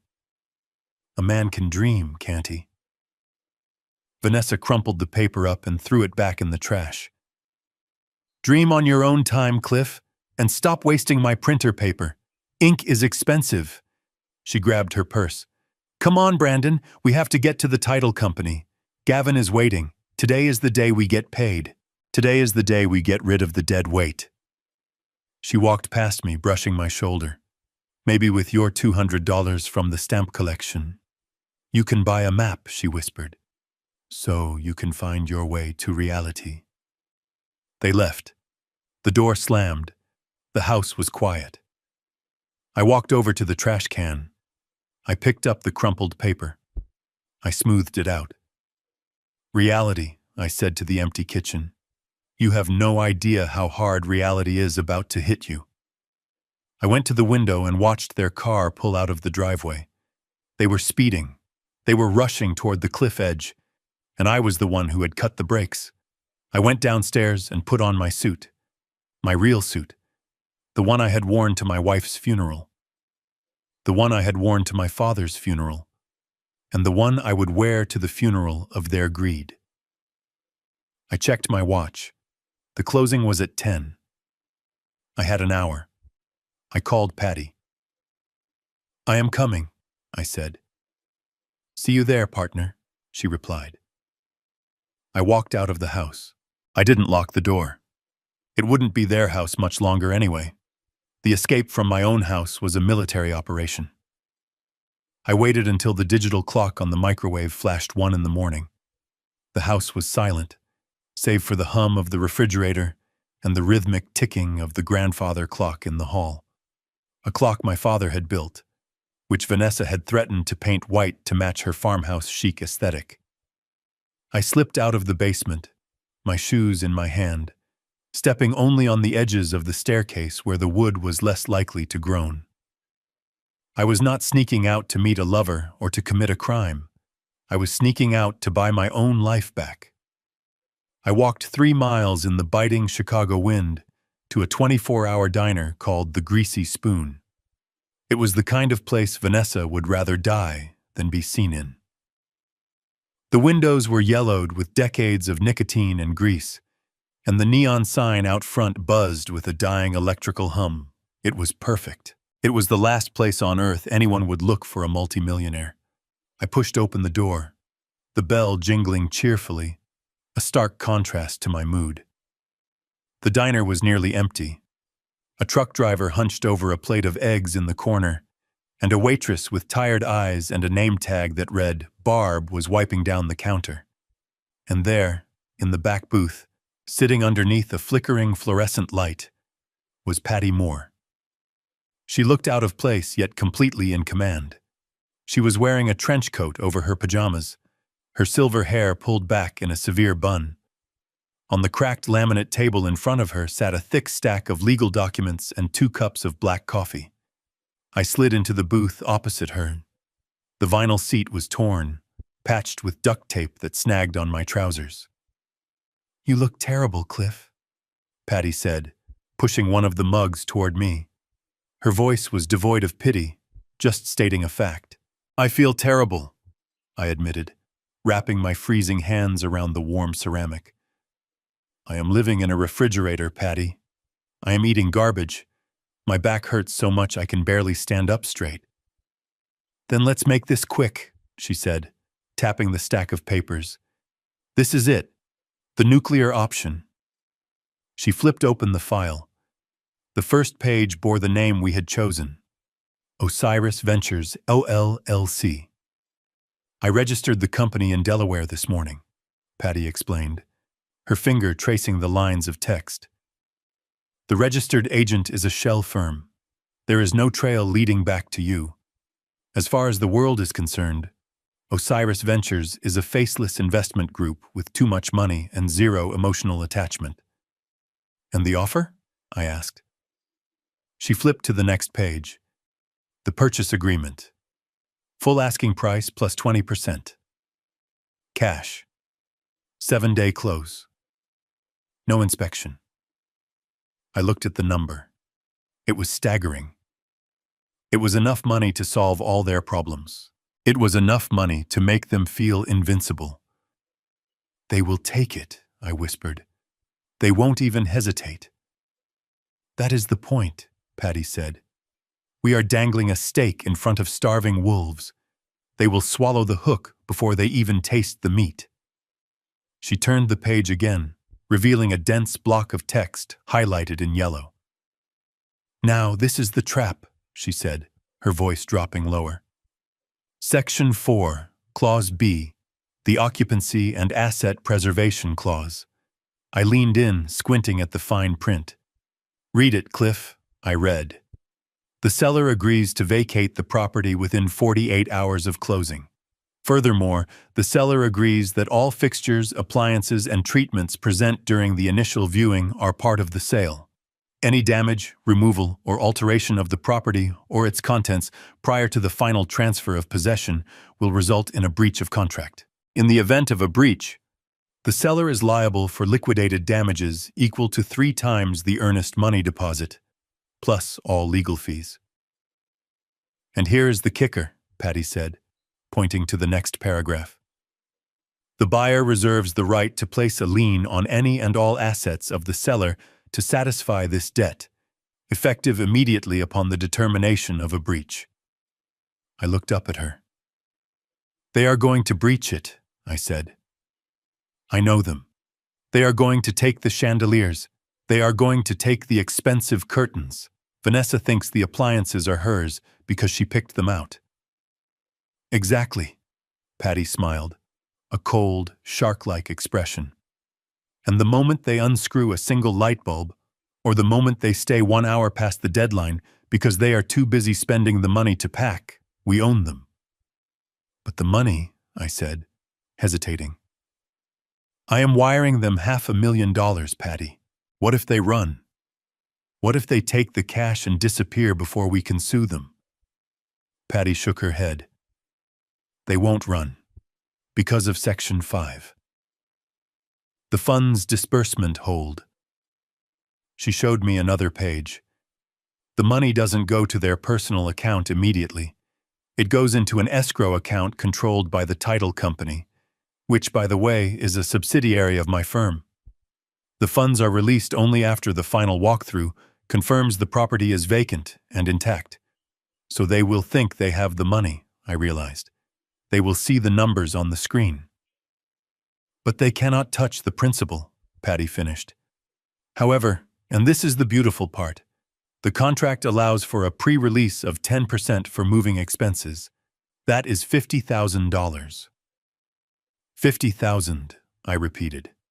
"Enough to buy a Porsche," Patty said, knowing exactly what I was thinking. "Enough to put a deposit on a new mansion. Enough to get them into serious debt before the main check clears." I sat back against the duct-taped booth. It was diabolical. It was perfect. It relied entirely on their greed and their inability to read the fine print. I picked up the pen. It felt heavy in my hand. "This is my son, Patty," I said softly. "I am setting a bear trap for my own son." Patty reached across the table and covered my hand with hers.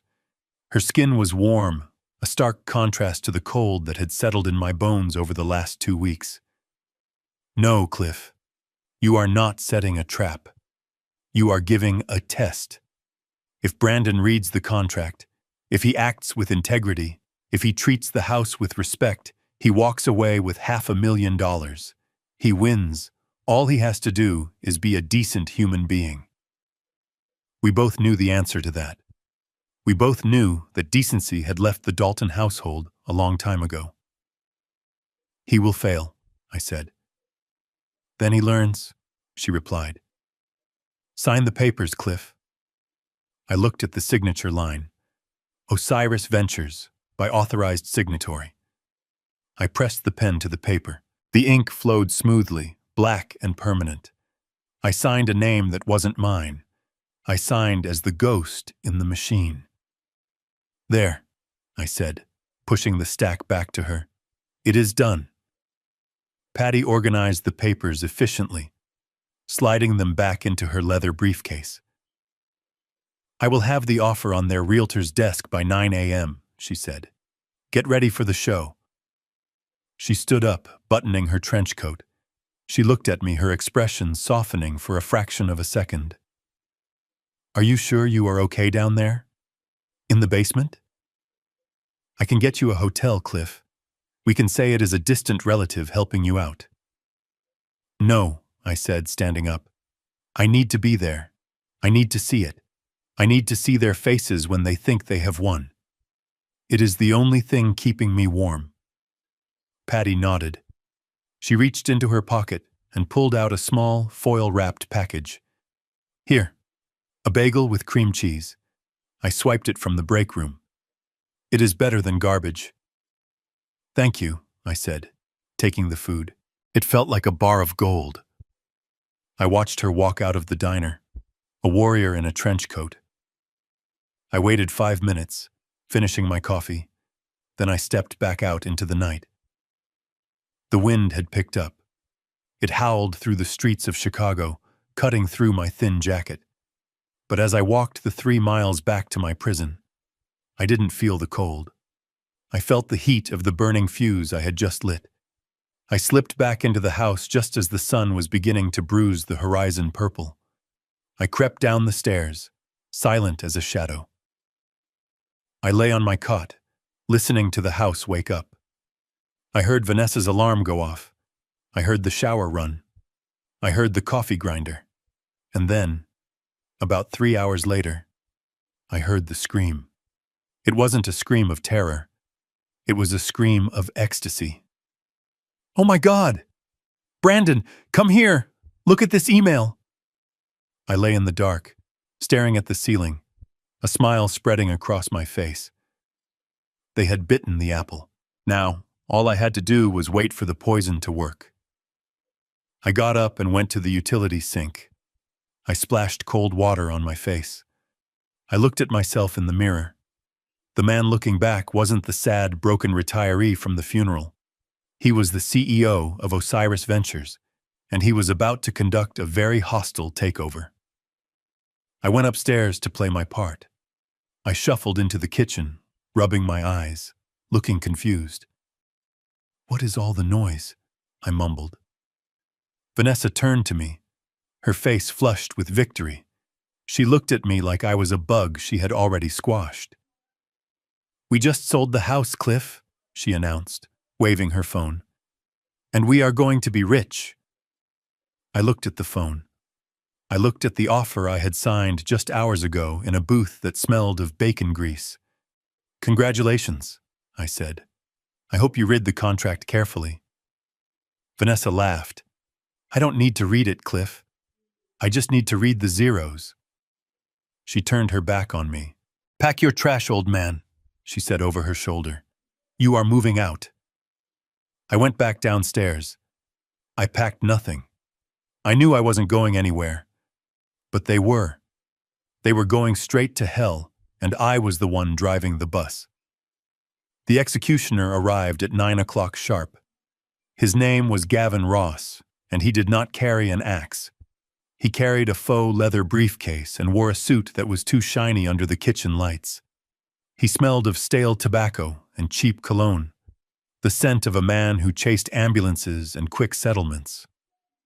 Vanessa greeted him like he was royalty. She offered him the good coffee, the kind she had denied me just days before. I was sitting at the kitchen table, my hands resting on my knees to stop them from trembling. This time, the trembling was not entirely an act. The adrenaline coursing through my veins was making my heart hammer against my ribs.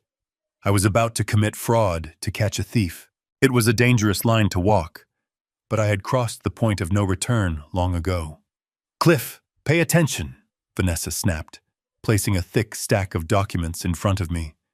"This is Mr. Ross. He is helping us with the paperwork for your transition." She did not say sale. She did not say eviction. She used corporate speak. Transition. As if I were a department being downsized, not a father being thrown into the street. Mr. Ross gave me a greasy smile. His teeth were yellow, and his eyes did not smile with them. "Good morning, Mr. Dalton. We just need a few signatures today. Standard procedure.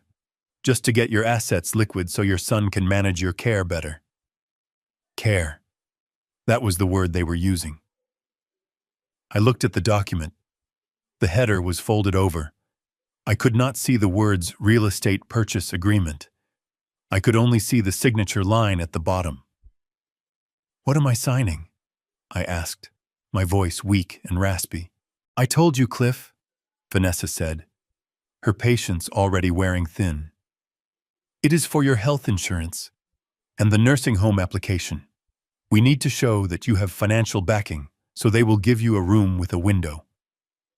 She was lying so effortlessly. She was looking me in the eye and telling me that selling my home was the only way to get a view of the parking lot at Shady Pines. Brandon was standing by the refrigerator, looking at the floor. He knew. He knew this was a sale. He knew they were tricking me. And he said nothing. His silence was louder than her lies. I reached for the pen. I let my hand hover over the paper. I let it shake violently. I cannot read the fine print," I mumbled. "It is too blurry." "You do not need to read it, Dad." Brandon spoke up suddenly, his voice thick with guilt. Just sign it. It will be over soon." I looked at my son. "It will be over soon." He sounded like he was putting down a sick dog. Vanessa sighed loudly. She walked around the table and grabbed my hand. Her fingers were cold and sharp. She forced the pen into my grip. "Stop stalling, Cliff. Mr. Ross charges by the hour. Put the pen on the paper. Right there. Next to the X." I looked at the X. This was the moment. The deed to the house, the one filed in the county records, listed my full legal name, Clifford Theodore Dalton. It was a name I rarely used, but it was the only name that mattered in a court of law. If I signed anything else, the contract would be voidable. It would be a mess. It would be a legal nightmare that would tie up the title for months, freezing the assets and exposing them to the liability clause I had secretly inserted into the offer. I pressed the pen to the paper. I felt Vanessa's eyes boring into the top of my head.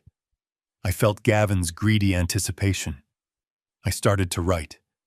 I made the C large and shaky. I dragged the pen across the page, making the letters jagged and uneven. C-L-I-F. I stopped. I panted for air, acting as if the exertion was too much. "Keep going," Vanessa urged, tapping the table. "Finish it. F-T-O-N. Clifton." I did not write Clifford. I wrote Clifton. It was a nickname my mother had called me when I was 5 years old. It was not my legal name. It was not the name on the deed.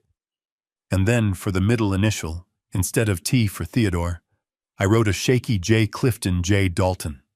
To the untrained eye, in the hurried scrawl of a senile old man, it looked close enough.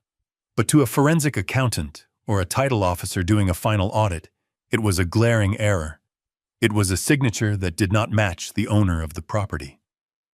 I finished the last name, letting the pen trail off into a meaningless squiggle. "There," I whispered, dropping the pen. "I am tired." Vanessa snatched the paper before the ink was even dry. She didn't look at the letters. She just looked to make sure the line was filled. She handed it to Gavin Ross. "Is that good?" she asked. Gavin glanced at it. He saw a signature. He saw his commission check. He didn't check the spelling. He didn't ask for my driver's license to verify. He was lazy. "Looks perfect," he said, sliding the document into his briefcase. "Congratulations, Mrs. Dalton. We will file this immediately. The buyer, Osiris Ventures, is ready to wire the funds as soon as we send the confirmation." Vanessa let out a breath she seemed to have been holding for years. She slumped against the counter, a smile spreading across her face that was pure, unfiltered avarice. Finally, she whispered, "It is done." She looked at me. The mask of concern dropped instantly. "You can go back downstairs now, Cliff. We have things to discuss." I stood up slowly. My legs felt strong, but I forced them to wobble. I walked to the basement door. I stopped and looked back at them. "Did I get the room with the window?" I asked. Vanessa laughed. It was a cruel, dismissive sound. "Sure, Cliff. You got the window. Now close the door." I went down into the dark. I sat on my cot and waited. I counted the minutes. I knew exactly what was happening upstairs. Gavin was scanning the document. He was emailing it to Patty's office. 10 minutes later, my hidden phone buzzed. It was a text from Patty. Received. "Clifton J. Dalton? You are a wicked man, Cliff. The title company will flag this in about 3 weeks during the final audit. By then, they will have already spent the deposit. We are green for the wire transfer." I smiled. I lay back on the thin pillow. I listened to the footsteps upstairs. They were heavy, frantic. They were celebrating. An hour later, the screaming started. But this time, it was the screaming of pure joy. I crept to the bottom of the stairs to listen. "It is here!" Vanessa was shouting. "Oh my God, Brandon, look at the account! $50,000, Brandon yelled. "The moving allowance just hit! 50,000, the bait, the first piece of the cheese. We are rich," Vanessa screamed. "We are actually rich. Call the dealership, Brandon. Tell them we are coming for the Porsche. And call the movers. I want everything out of here in 48 hours. I heard them running around. I heard the pop of a cork. Champagne at 11 in the morning. I went back to my cot. I pulled the wool blanket up to my chin. "Enjoy it," I whispered. "Enjoy the Porsche. Enjoy the champagne. Because you just signed a confession to fraud, and you didn't even read the name of the man you were stealing from."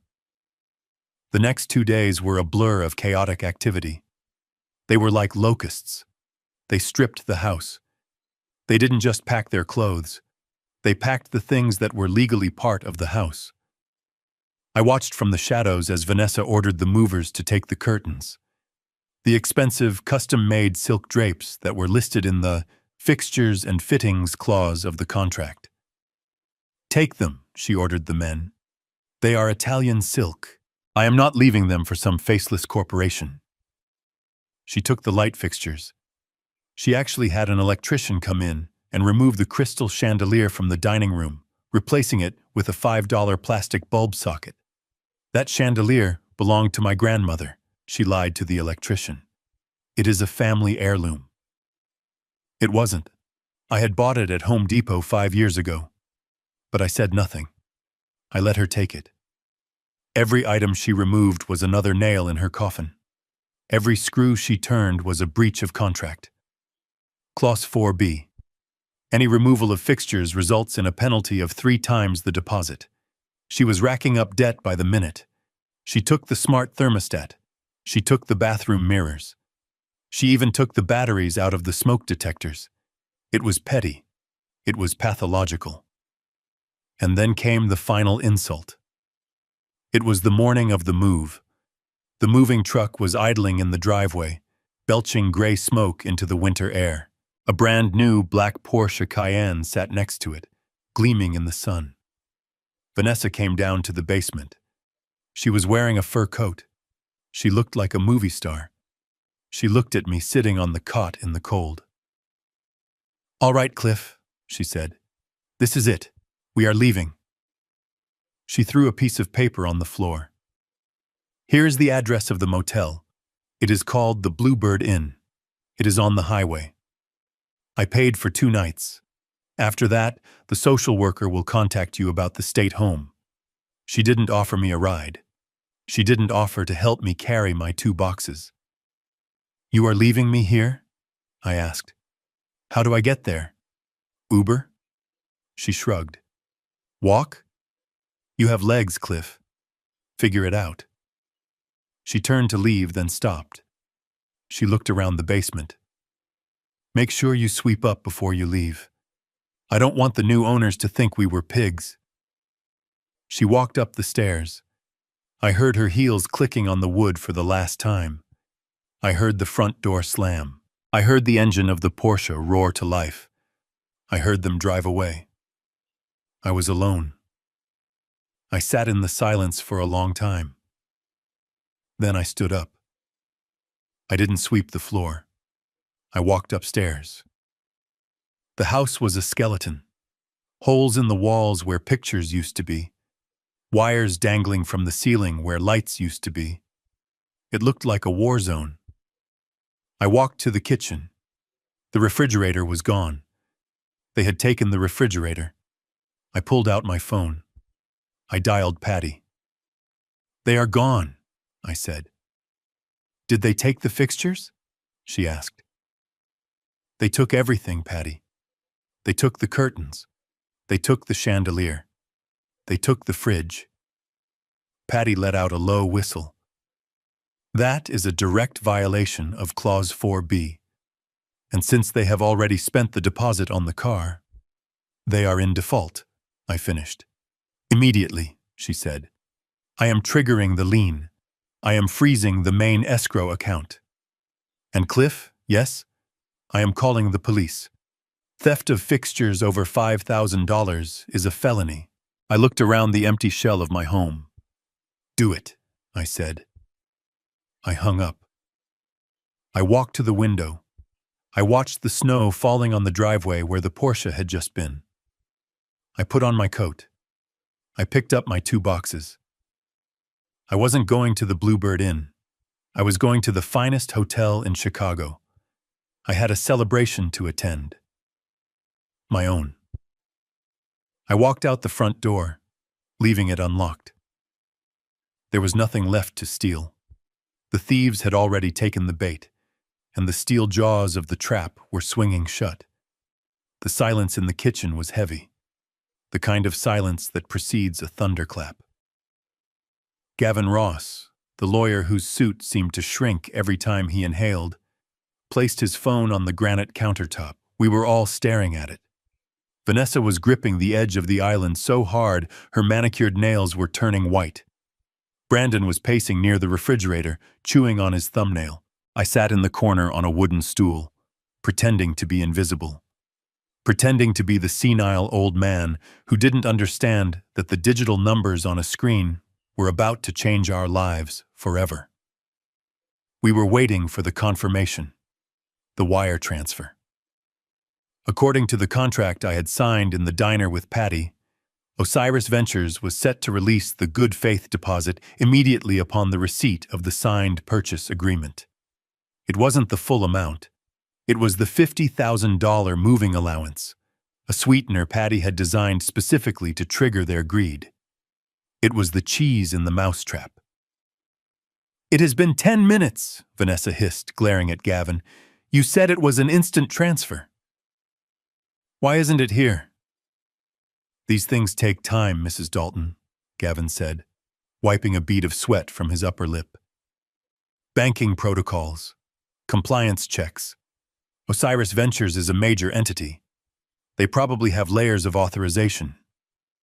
Vanessa spun around, her eyes wild. "Layers? We signed the papers. We gave them the house. If they are backing out, I swear I will sue them for emotional distress." "I have already mentally spent that money, Gavin." I watched her. Mentally spent. That was the problem with Vanessa. She lived in a future that hadn't happened yet, financed by a past she hadn't earned. "Maybe they changed their minds," I said softly from my corner. "Maybe they realized the roof needs work." Vanessa whipped her head toward me. "Shut up, Cliff. The roof is fine. Don't you dare jinx this. If you say one more negative word, I will put you out on the porch until the movers come." She turned back to the phone. "Come on," she whispered. "Come on, you stupid machine." And then it happened. Ding. It was a simple, cheerful chime from Gavin's phone, a sound you might hear when a friend likes a photo on social media. But in that kitchen, it sounded like a cannon blast. Gavin picked up the phone. He tapped the screen. He adjusted his glasses. A slow, greasy smile spread across his face. "Ladies and gentlemen," he said, his voice dripping with satisfaction. "The Eagle has landed. The initial disbursement of $50,000 has cleared the escrow account and has been forwarded to your joint checking account." Vanessa didn't scream. Not at first. She scrambled for her own phone. Her fingers flew across the screen, logging into her banking app. I saw her breath hitch. I saw her eyes widen until they were almost perfectly round. She dropped the phone on the counter. She looked at Brandon. "It is there," she whispered. "It is actually there." "How much?" Brandon asked, his voice cracking. 50,000, she recited, emphasizing every zero. $50,000. Available balance. Then she screamed. It was a primal sound, a release of tension and hunger that had been building for years. She threw her arms around Brandon, nearly tackling him into the refrigerator. "We did it! We did it! We are rich, Brandon. This is just the beginning. The rest comes next week." Brandon laughed, a nervous, high-pitched giggle that turned into a roar. He hugged her back, lifting her off the ground. "We are out, Ness. We are finally out of this hole." I sat on my stool, watching them celebrate. I felt a cold knot in my stomach. They were hugging each other over money that was, legally speaking, a loan from the man they were planning to abandon. They were celebrating their own execution.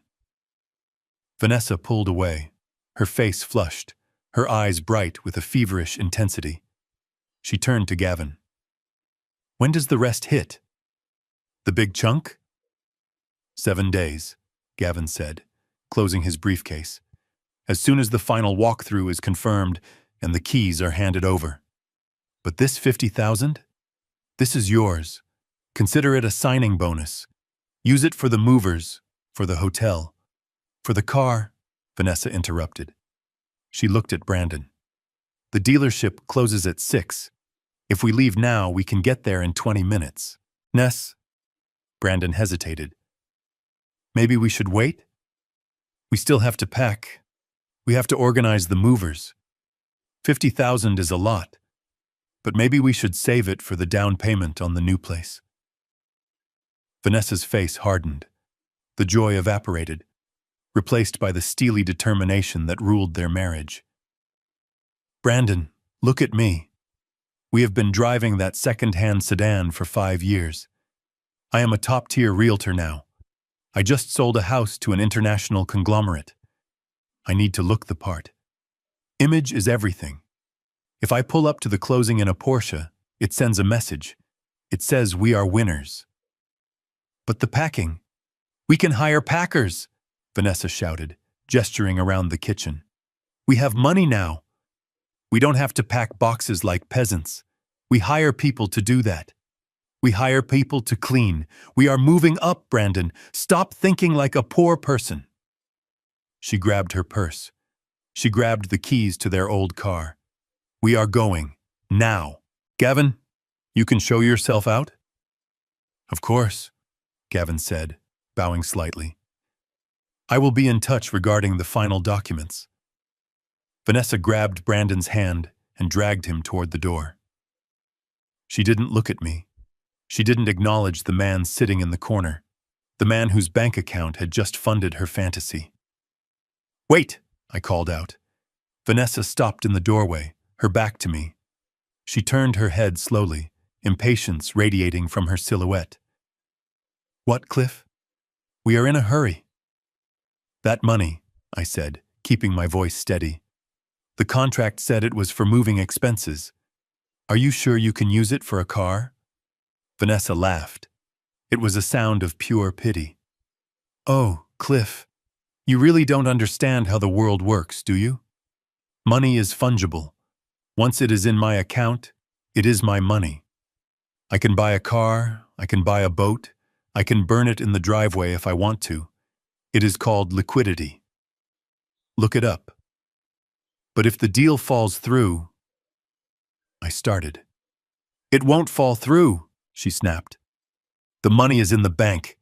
It is done. God, why are you always such a dark cloud? Just be happy for us. Or at least be quiet. She pulled Brandon out the door. Bye, Dad, Brandon called out, a weak apology in his voice.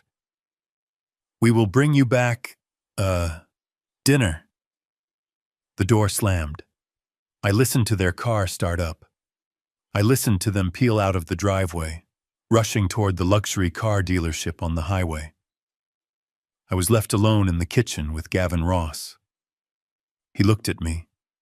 He looked at my worn flannel shirt, my gray hair, the way I slumped on the stool. He probably saw a tragic figure, a father left behind.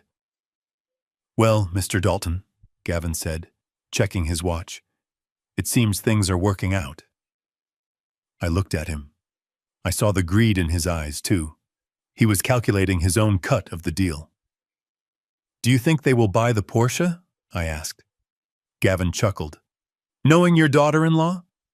They will buy the most expensive model on the lot. And why not?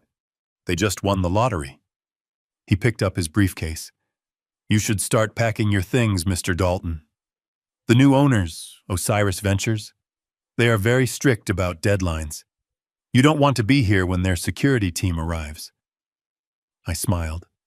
A slow, dry smile. Don't worry, Mr. Ross. I know exactly what the new owners want. He nodded, dismissing me, and walked out the front door. I waited until I heard his car leave. Then I stood up. The silence in the house was different now. It wasn't heavy anymore. It was hollow. I walked over to the refrigerator. I opened it. It was almost empty, but there was a bottle of sparkling water in the back. I took it out. I poured myself a glass. I walked to the window and looked out at the street. They were gone. They were racing down the highway, music blasting, feeling like kings of the world. They had $50,000 in their pocket. They felt invincible. But they didn't know the nature of the trap. Clause 4B was specific. Any use of the pre-disbursement funds for non-relocation-related expenses prior to the final closing constitutes a bad faith breach. Buying a luxury car wasn't a relocation expense. It was a lifestyle purchase. By the time they signed the papers for that Porsche, they would be in breach of contract. They would be spending money that wasn't theirs to spend. They were turning a deposit into a theft. I took a sip of the water. It was cold and sharp. I pulled out my burner phone from my pocket. I dialed Patty. "Did the alert go through?" I asked. "Yes," she replied. "The bank notification shows the transfer is complete."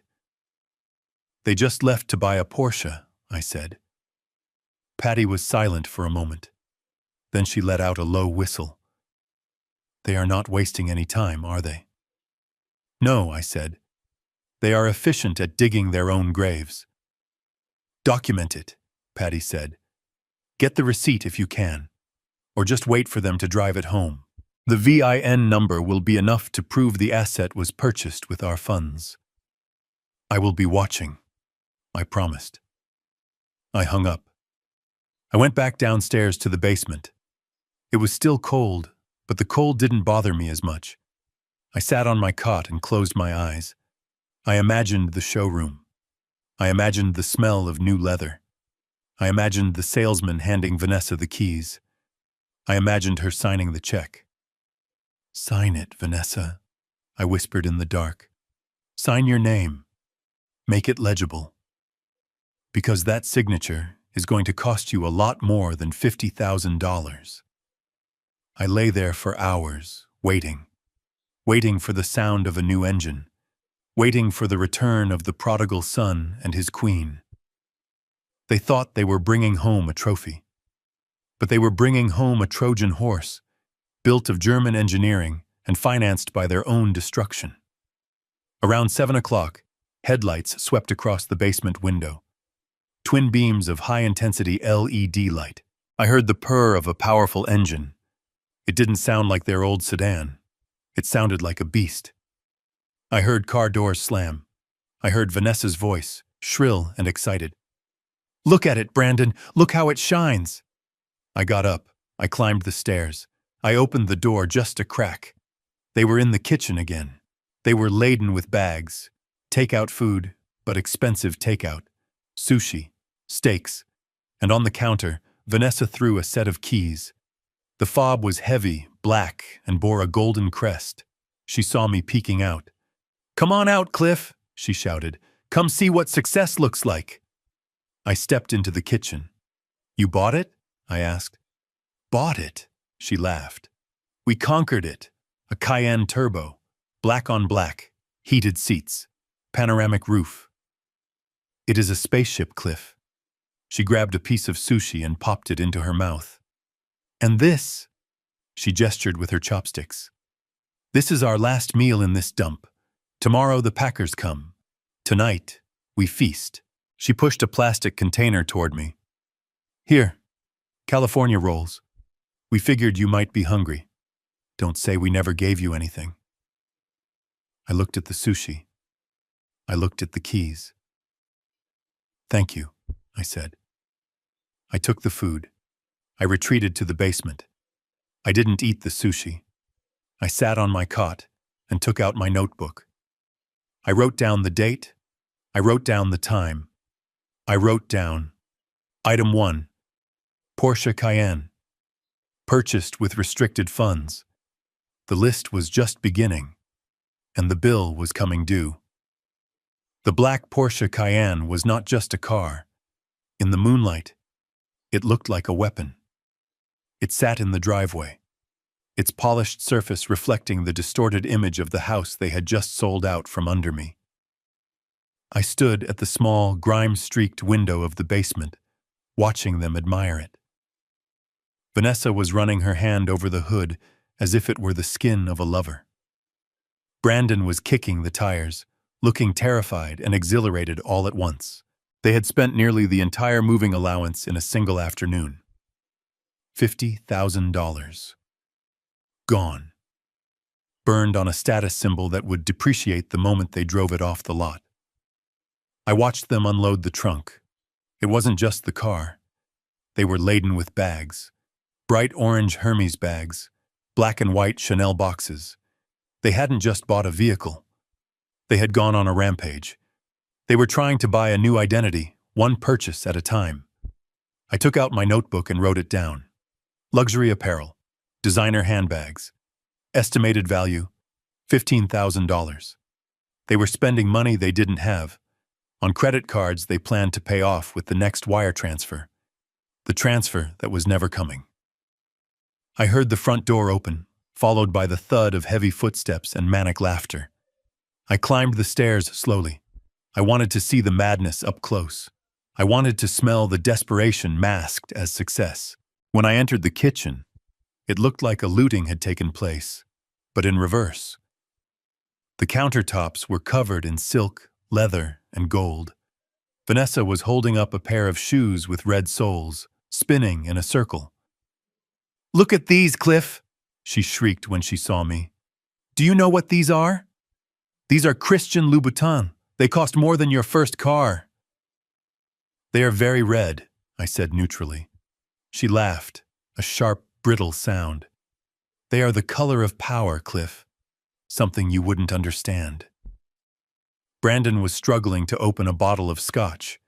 Blue label, $300 a bottle. His hands were shaking. "We also put the deposit on the Lake Geneva villa," he blurted out, looking at me with wide, drug-addicted eyes. "The agent accepted the digital transfer. We move in 3 days." I looked at him.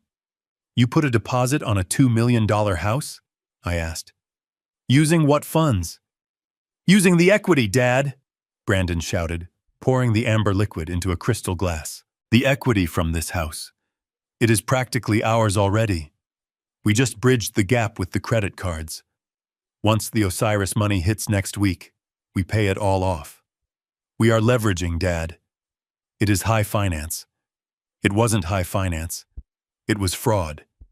They had secured a contract on a new property based on the proceeds of a sale they had already violated. The legal web they were spinning was so complex and so tight that they would never extricate themselves. Vanessa kicked off her old shoes and slipped into the red-soled heels. She towered over me. "We are upgrading everything," she announced. "New car, new house, new wardrobe. And that brings me to a very important point." She stopped smiling. She looked me up and down, her eyes lingering on my frayed flannel shirt and my worn-out slippers. "We cannot take trash into the new palace," she said. "It ruins the energy." "What do you mean?" I asked. "I mean you, Cliff, and your junk." She walked over to the hallway closet. This was the closet where I kept my winter coat, my few remaining shirts, and the box of photos of my late wife. It was the only storage space I had been allowed to keep upstairs. She threw the door open. "Look at this," she sneered, pulling out my heavy wool coat. "It smells like mothballs and failure." She threw it on the floor. "And these boots?" "Muddy, disgusting." She tossed my work boots onto the pile. "Vanessa, stop," I said, stepping forward. "Those are my things. It is 20 degrees outside." "I don't care," she screamed, grabbing armfuls of my clothes. "I am purging, Cliff. I am cleansing my life. I don't want to see one single rag that belongs to you in my new world." She grabbed the box of photos. My heart stopped. "Put that down," I said, my voice dropping to a low growl. She paused, holding the box over the pile of clothes. She looked at the label. "Sarah, 1985 to 1999. "Oh, memories," she mocked. "Dead memories." She dropped the box. It hit the floor with a sickening crunch. The glass of the frames inside shattered. "Brandon," I yelled. "Do something! She is destroying my property!" Brandon stood by the island, clutching his scotch. He looked at Vanessa, then at me. He took a sip of his drink and looked away. "She is right, Dad," he mumbled. "We need a fresh start." I stood frozen. The betrayal was complete. He wasn't just letting her hurt me. He was agreeing with the erasure of his own mother's memory. Vanessa wasn't done. She kicked the pile of clothes toward the front door. "Open the door, Brandon," she ordered. He hesitated for a second, then walked over and opened the heavy oak door. The freezing wind swirled into the hallway, carrying snowflakes. Vanessa grabbed my coat, my shirts, my boots. She walked to the threshold and hurled them out into the snow. She kicked the box of photos after them. The pictures spilled out onto the icy concrete of the porch, faces smiling from the past, now covered in frost. "There," she said, dusting off her hands. "Now the house feels lighter." She turned to me. "You have until the movers come tomorrow morning to get your personal hygiene items out of the basement. Anything left behind goes to the dump." "And Cliff?" She stepped closer, invading my space, smelling of expensive leather and cruelty. "You are not coming with us to the hotel. I canceled your reservation at the motel too. I decided I need that money for a spa treatment. You can sleep in your truck, or you can go to a shelter. I really don't care. Just be gone by 8 a.m. She slammed the door shut, locking my history outside in the cold. I looked at the closed door. I looked at Brandon. "You are kicking me out? Tonight?" "No," Vanessa corrected. "We are letting you stay in the basement one last night. Because we are generous. But don't touch anything in the kitchen, and don't make a sound. We have to celebrate." She grabbed the bottle of scotch and the crystal glasses. "Come on, baby," she said to Brandon. "Let's go christen the new car." They walked out to the garage, leaving me standing in the hallway. I waited until the door to the garage clicked shut. Then I moved. I unlocked the front door and stepped out into the biting wind. I fell to my knees on the porch. My hands were numb as I gathered the photos. I brushed the snow off Sarah's face. I picked up the shattered glass. I gathered my coat, which was already damp. I carried it all back inside, not to the closet, but to the basement. I sat on my cot, shivering, surrounded by the wreckage of my life. My coat was wet. My boots were cold. The glass in the frames was broken.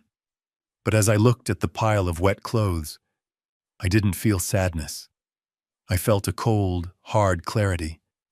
They had bought a Porsche with stolen money. They had put a deposit on a mansion with non-existent funds. And now, they had destroyed my personal property. Clause 12. Destruction of personal property. The penalty was immediate eviction and forfeiture of all assets on the premises to cover damages. I pulled out my phone. I took a picture of the wet clothes. I took a picture of the broken frames. I took a picture of the empty hanger in the closet. Then I texted Patty. They destroyed my personal effects. They threw Sarah's photos in the snow. And they just admitted to putting a deposit on a new house using credit. The reply came instantly. "That is it. The gloves are off. I am filing the emergency injunction. We are not waiting for the closing. We are taking possession tomorrow." Tomorrow. I looked at the ceiling. I could hear the garage door opening. I could hear the engine of the Porsche revving. They were sitting in their new car, in the garage, drinking scotch, celebrating their victory. "Celebrate," I whispered. "Drink up, because tomorrow morning you are going to wake up with the worst hangover of your lives." I packed my 2 boxes. I packed the broken photos. I packed the wet coat. I was ready. I lay down on the cot, but I didn't sleep. I visualized the clock ticking. Every second that passed was a second closer to justice. They had given me an ultimatum. Be gone by 8 a.m. I would be gone. But I wouldn't be leaving alone. I would be leaving with the keys to my house. And they would be leaving with nothing but the clothes on their backs and a debt that would follow them to the grave. The night dragged on, the cold seeping into my marrow. But inside I was burning. I was burning with the righteousness of a father who had given everything, and the fury of a man who had been pushed too far. The spending spree was over. The bill was on the table. And at 8 a.m. sharp, I was going to make them pay. The restaurant, Le Blanc, was a temple of excess. It was the kind of place where the menu had no prices, and the waiters spoke in hushed, reverent tones about the origin of the truffles. Vanessa had chosen it not for the food, but for the lighting. She wanted to look good while she delivered the final blow. She and Brandon were already seated when I arrived, their table positioned near the floor-to-ceiling windows that overlooked the valet stand. They looked like royalty. Vanessa was wearing a sequined dress that caught the candlelight, and Brandon was in a new suit that still had the creases from the packaging. I was wearing my old funeral suit, the one that smelled faintly of cedar and mothballs. When the maitre d' led me to the table, Vanessa didn't stand up. She barely looked up from her wineglass. "You are late, Cliff," she said, checking her diamond-encrusted watch. "Another purchase from the credit card spree. We almost ordered without you." I sat down. The chair was velvet, soft and expensive. "I had to take the bus," I said quietly. "It takes a while." Vanessa smirked, taking a sip of her champagne. "Well, get used to it. The bus is going to be your primary mode of transport from now on. Unless the shelter has a shuttle." She pushed a menu toward me. "Order whatever you want, within reason. We are celebrating, but let's not go crazy. I don't want you getting indigestion before your big move tomorrow." I looked at the menu. Foie gras, caviar, Wagyu beef. It was obscene. "I will just have the soup," I said. "Suit yourself," she shrugged. "Brandon is having the lobster. We are going all out. After all, we have a reputation to maintain now." I looked at my son. He was drinking heavily again. His eyes were glassy. He avoided my gaze, focusing intensely on breaking a breadstick into tiny, jagged pieces. "So, Brandon," I said, "how is the new car?" He flinched. It is great, Dad. Really fast." "It is magnificent," Vanessa corrected him. The valet was practically drooling when we pulled up. That is the power of success, Cliff. People respect you when you have the right accessories." She leaned across the table, her eyes glittering with malice.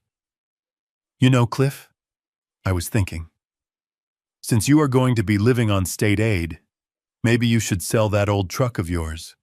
It is an eyesore. I bet you could get $500 for it.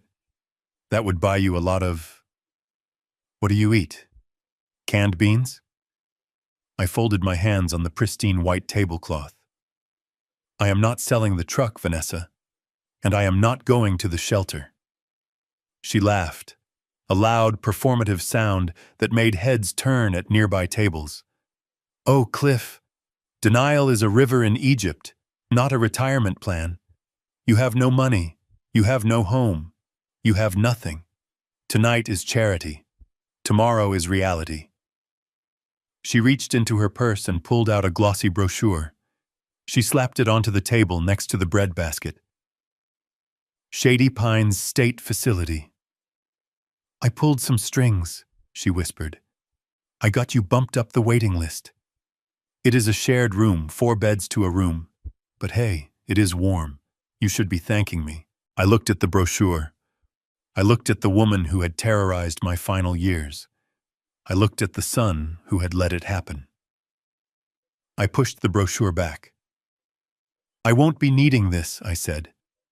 Vanessa rolled her eyes. "Stop being difficult. You are signing the admission papers tonight. I am not driving you there tomorrow if you are going to make a scene." "I am not making a scene, Vanessa," I said, my voice hardening. "I am making a statement." I reached into my jacket pocket. I didn't pull out a pen. I pulled out an iPad. It was brand new, the screen pristine. Vanessa frowned. "Where did you get that? Did you steal it?" I ignored her. I placed the tablet in the center of the table, propping it up against the wine cooler. "I have something to show you," I said. A little farewell presentation. Vanessa scoffed. I don't have time for your senile home movies, Cliff. Watch, I commanded. The tone of my voice stopped her. It wasn't the voice of a victim. It was the voice of the man who had built skyscrapers. I tapped the screen. The video feed went live. It wasn't a recording. It was a live stream. The screen split into 3 boxes. The first box showed a sprawling vineyard bathed in the golden light of the California afternoon. Rows upon rows of grapes stretched to the horizon. A sign in the foreground read, Dalton Estate Winery, established 1955. Vanessa blinked. What is this? She asked. The second box showed a massive solar array in the Midwest, thousands of panels glinting in the sun. A ticker at the bottom showed the energy output and the revenue generated. Current daily yield, $4,200.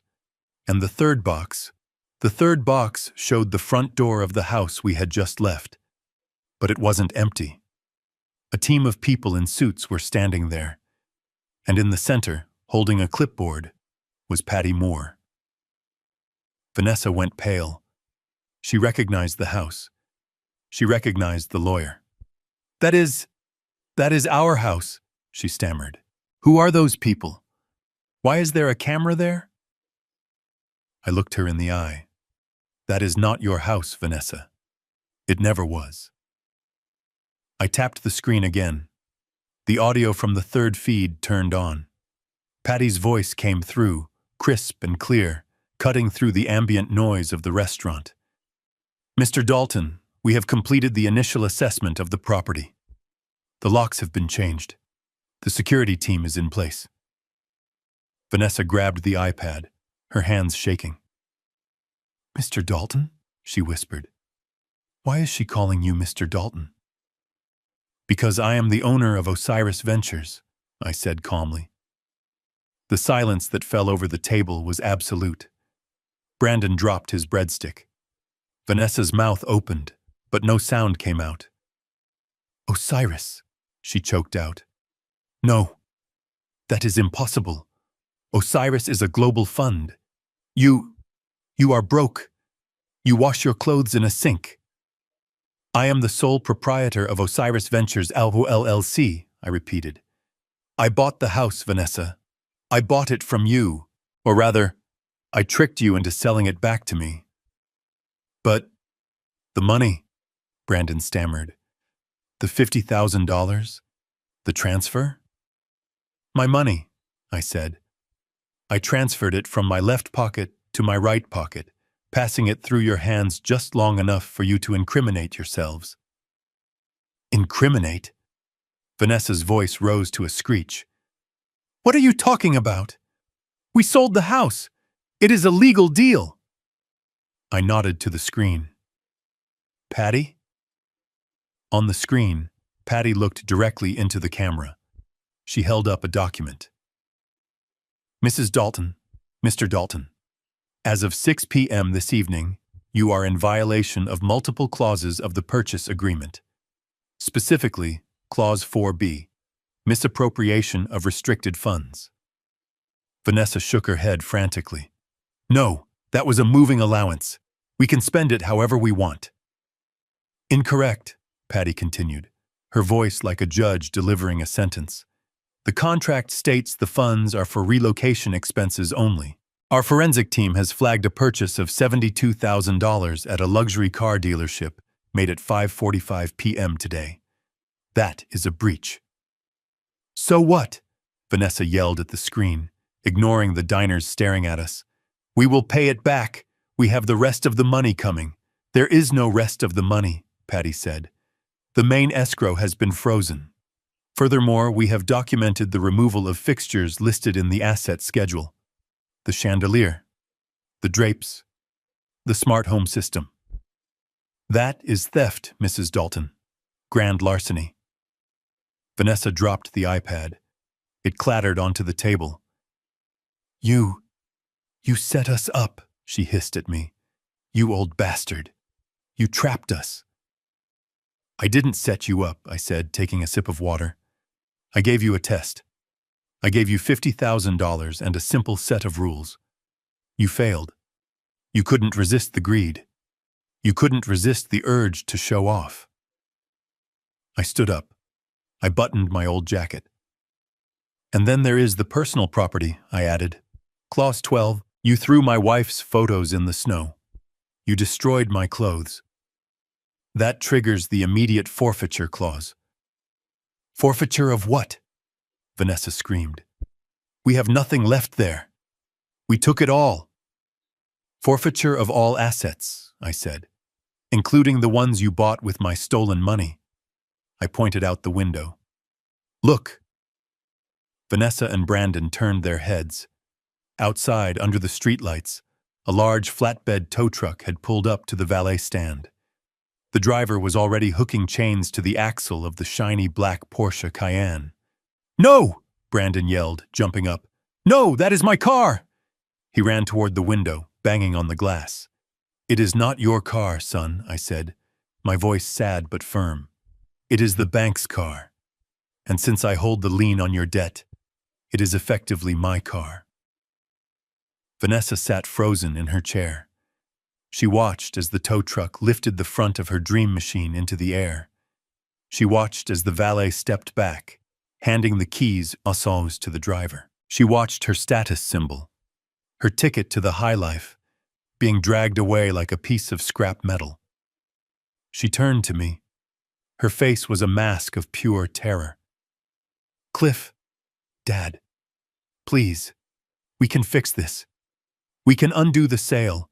We will give you the money back. Just don't do this. We have the new house deposit. If we lose this money, we lose that house too. You already lost it, I said. You have no income. You have no assets. You have a mountain of debt and a lawsuit for fraud coming your way. I leaned in close. I tried to be your father, Vanessa. I tried to be a grandfather to your children, if you ever had them. I cooked your meals, I fixed your roof, and you treated me like a dog. You put me in a freezing basement. You denied me medicine. You laughed when I cleaned shoes on my knees. I paused, letting the weight of the memories crush her. You wanted a transition? You got one. You are transitioning from the middle class to the bottom. I picked up the iPad. On the screen, Patty nodded to me. The police are on their way to the hotel to recover the stolen fixtures, Cliff. Do you want to press charges for the theft? I looked at Brandon. He was sobbing against the glass. No, I said. I don't want them in jail. I want them to work. I want them to know what it feels like to start from zero. I turned to Vanessa. The check for the dinner, I said. It is on you. Oh, wait. Your cards are probably frozen by now. I reached into my pocket and pulled out a $20 bill. I threw it on the table. Here. This should cover the soup. You will have to wash dishes for the lobster. I turned and walked away. I walked through the silent restaurant. I didn't look back at the sobbing woman in the sequins or the broken man at the window. I walked out the front door, past the empty spot where the Porsche had been. The night air was cold, but for the first time in months, I didn't feel it. I hailed a taxi. Where to? The driver asked. The airport, I said. I have a vineyard to visit. As the taxi pulled away, I looked at my phone. I deleted the contact named Home. I didn't have a home there anymore. My home was wherever I chose to be, and for the first time in a long time, the road ahead was wide open. I watched them through the rear window of the taxi as it pulled away from the curb. It was a tableau of absolute misery. The tow truck had vanished around the corner with their black Porsche, taking their last shred of dignity with it. Vanessa was no longer the queen of high society. She was just a woman in a wet, sequined dress standing on a dirty sidewalk, screaming at her husband. I could see her hands flying wildly, pointing at the empty parking spot, then poking Brandon in the chest. Even through the glass, I knew exactly what she was saying. She was blaming him. She was telling him he should have read the contract. She was telling him he should have stood up to me. And Brandon, for the first time in his life, was not taking it silently. I saw him shout back. I saw him throw his hands up in a gesture of total defeat. They were devouring each other. The greed that had bound them together was now the very thing tearing them apart. They were two drowning people trying to climb on top of one another to survive, only to push each other deeper into the abyss. The freezing rain began to fall, mixing with the tears I knew were streaming down their faces, washing away the facade they had spent so much money to build. They were alone in the city, with no home to go to, no car to drive, and a silence between them that would last forever. I turned around and settled into the worn leather seat of the cab. The driver asked me which terminal, and I told him International. I wasn't just going to Napa. I was going to see the world. For years, I had convinced myself that family was an obligation, a cross to bear no matter how heavy it became. I thought love meant enduring abuse in silence.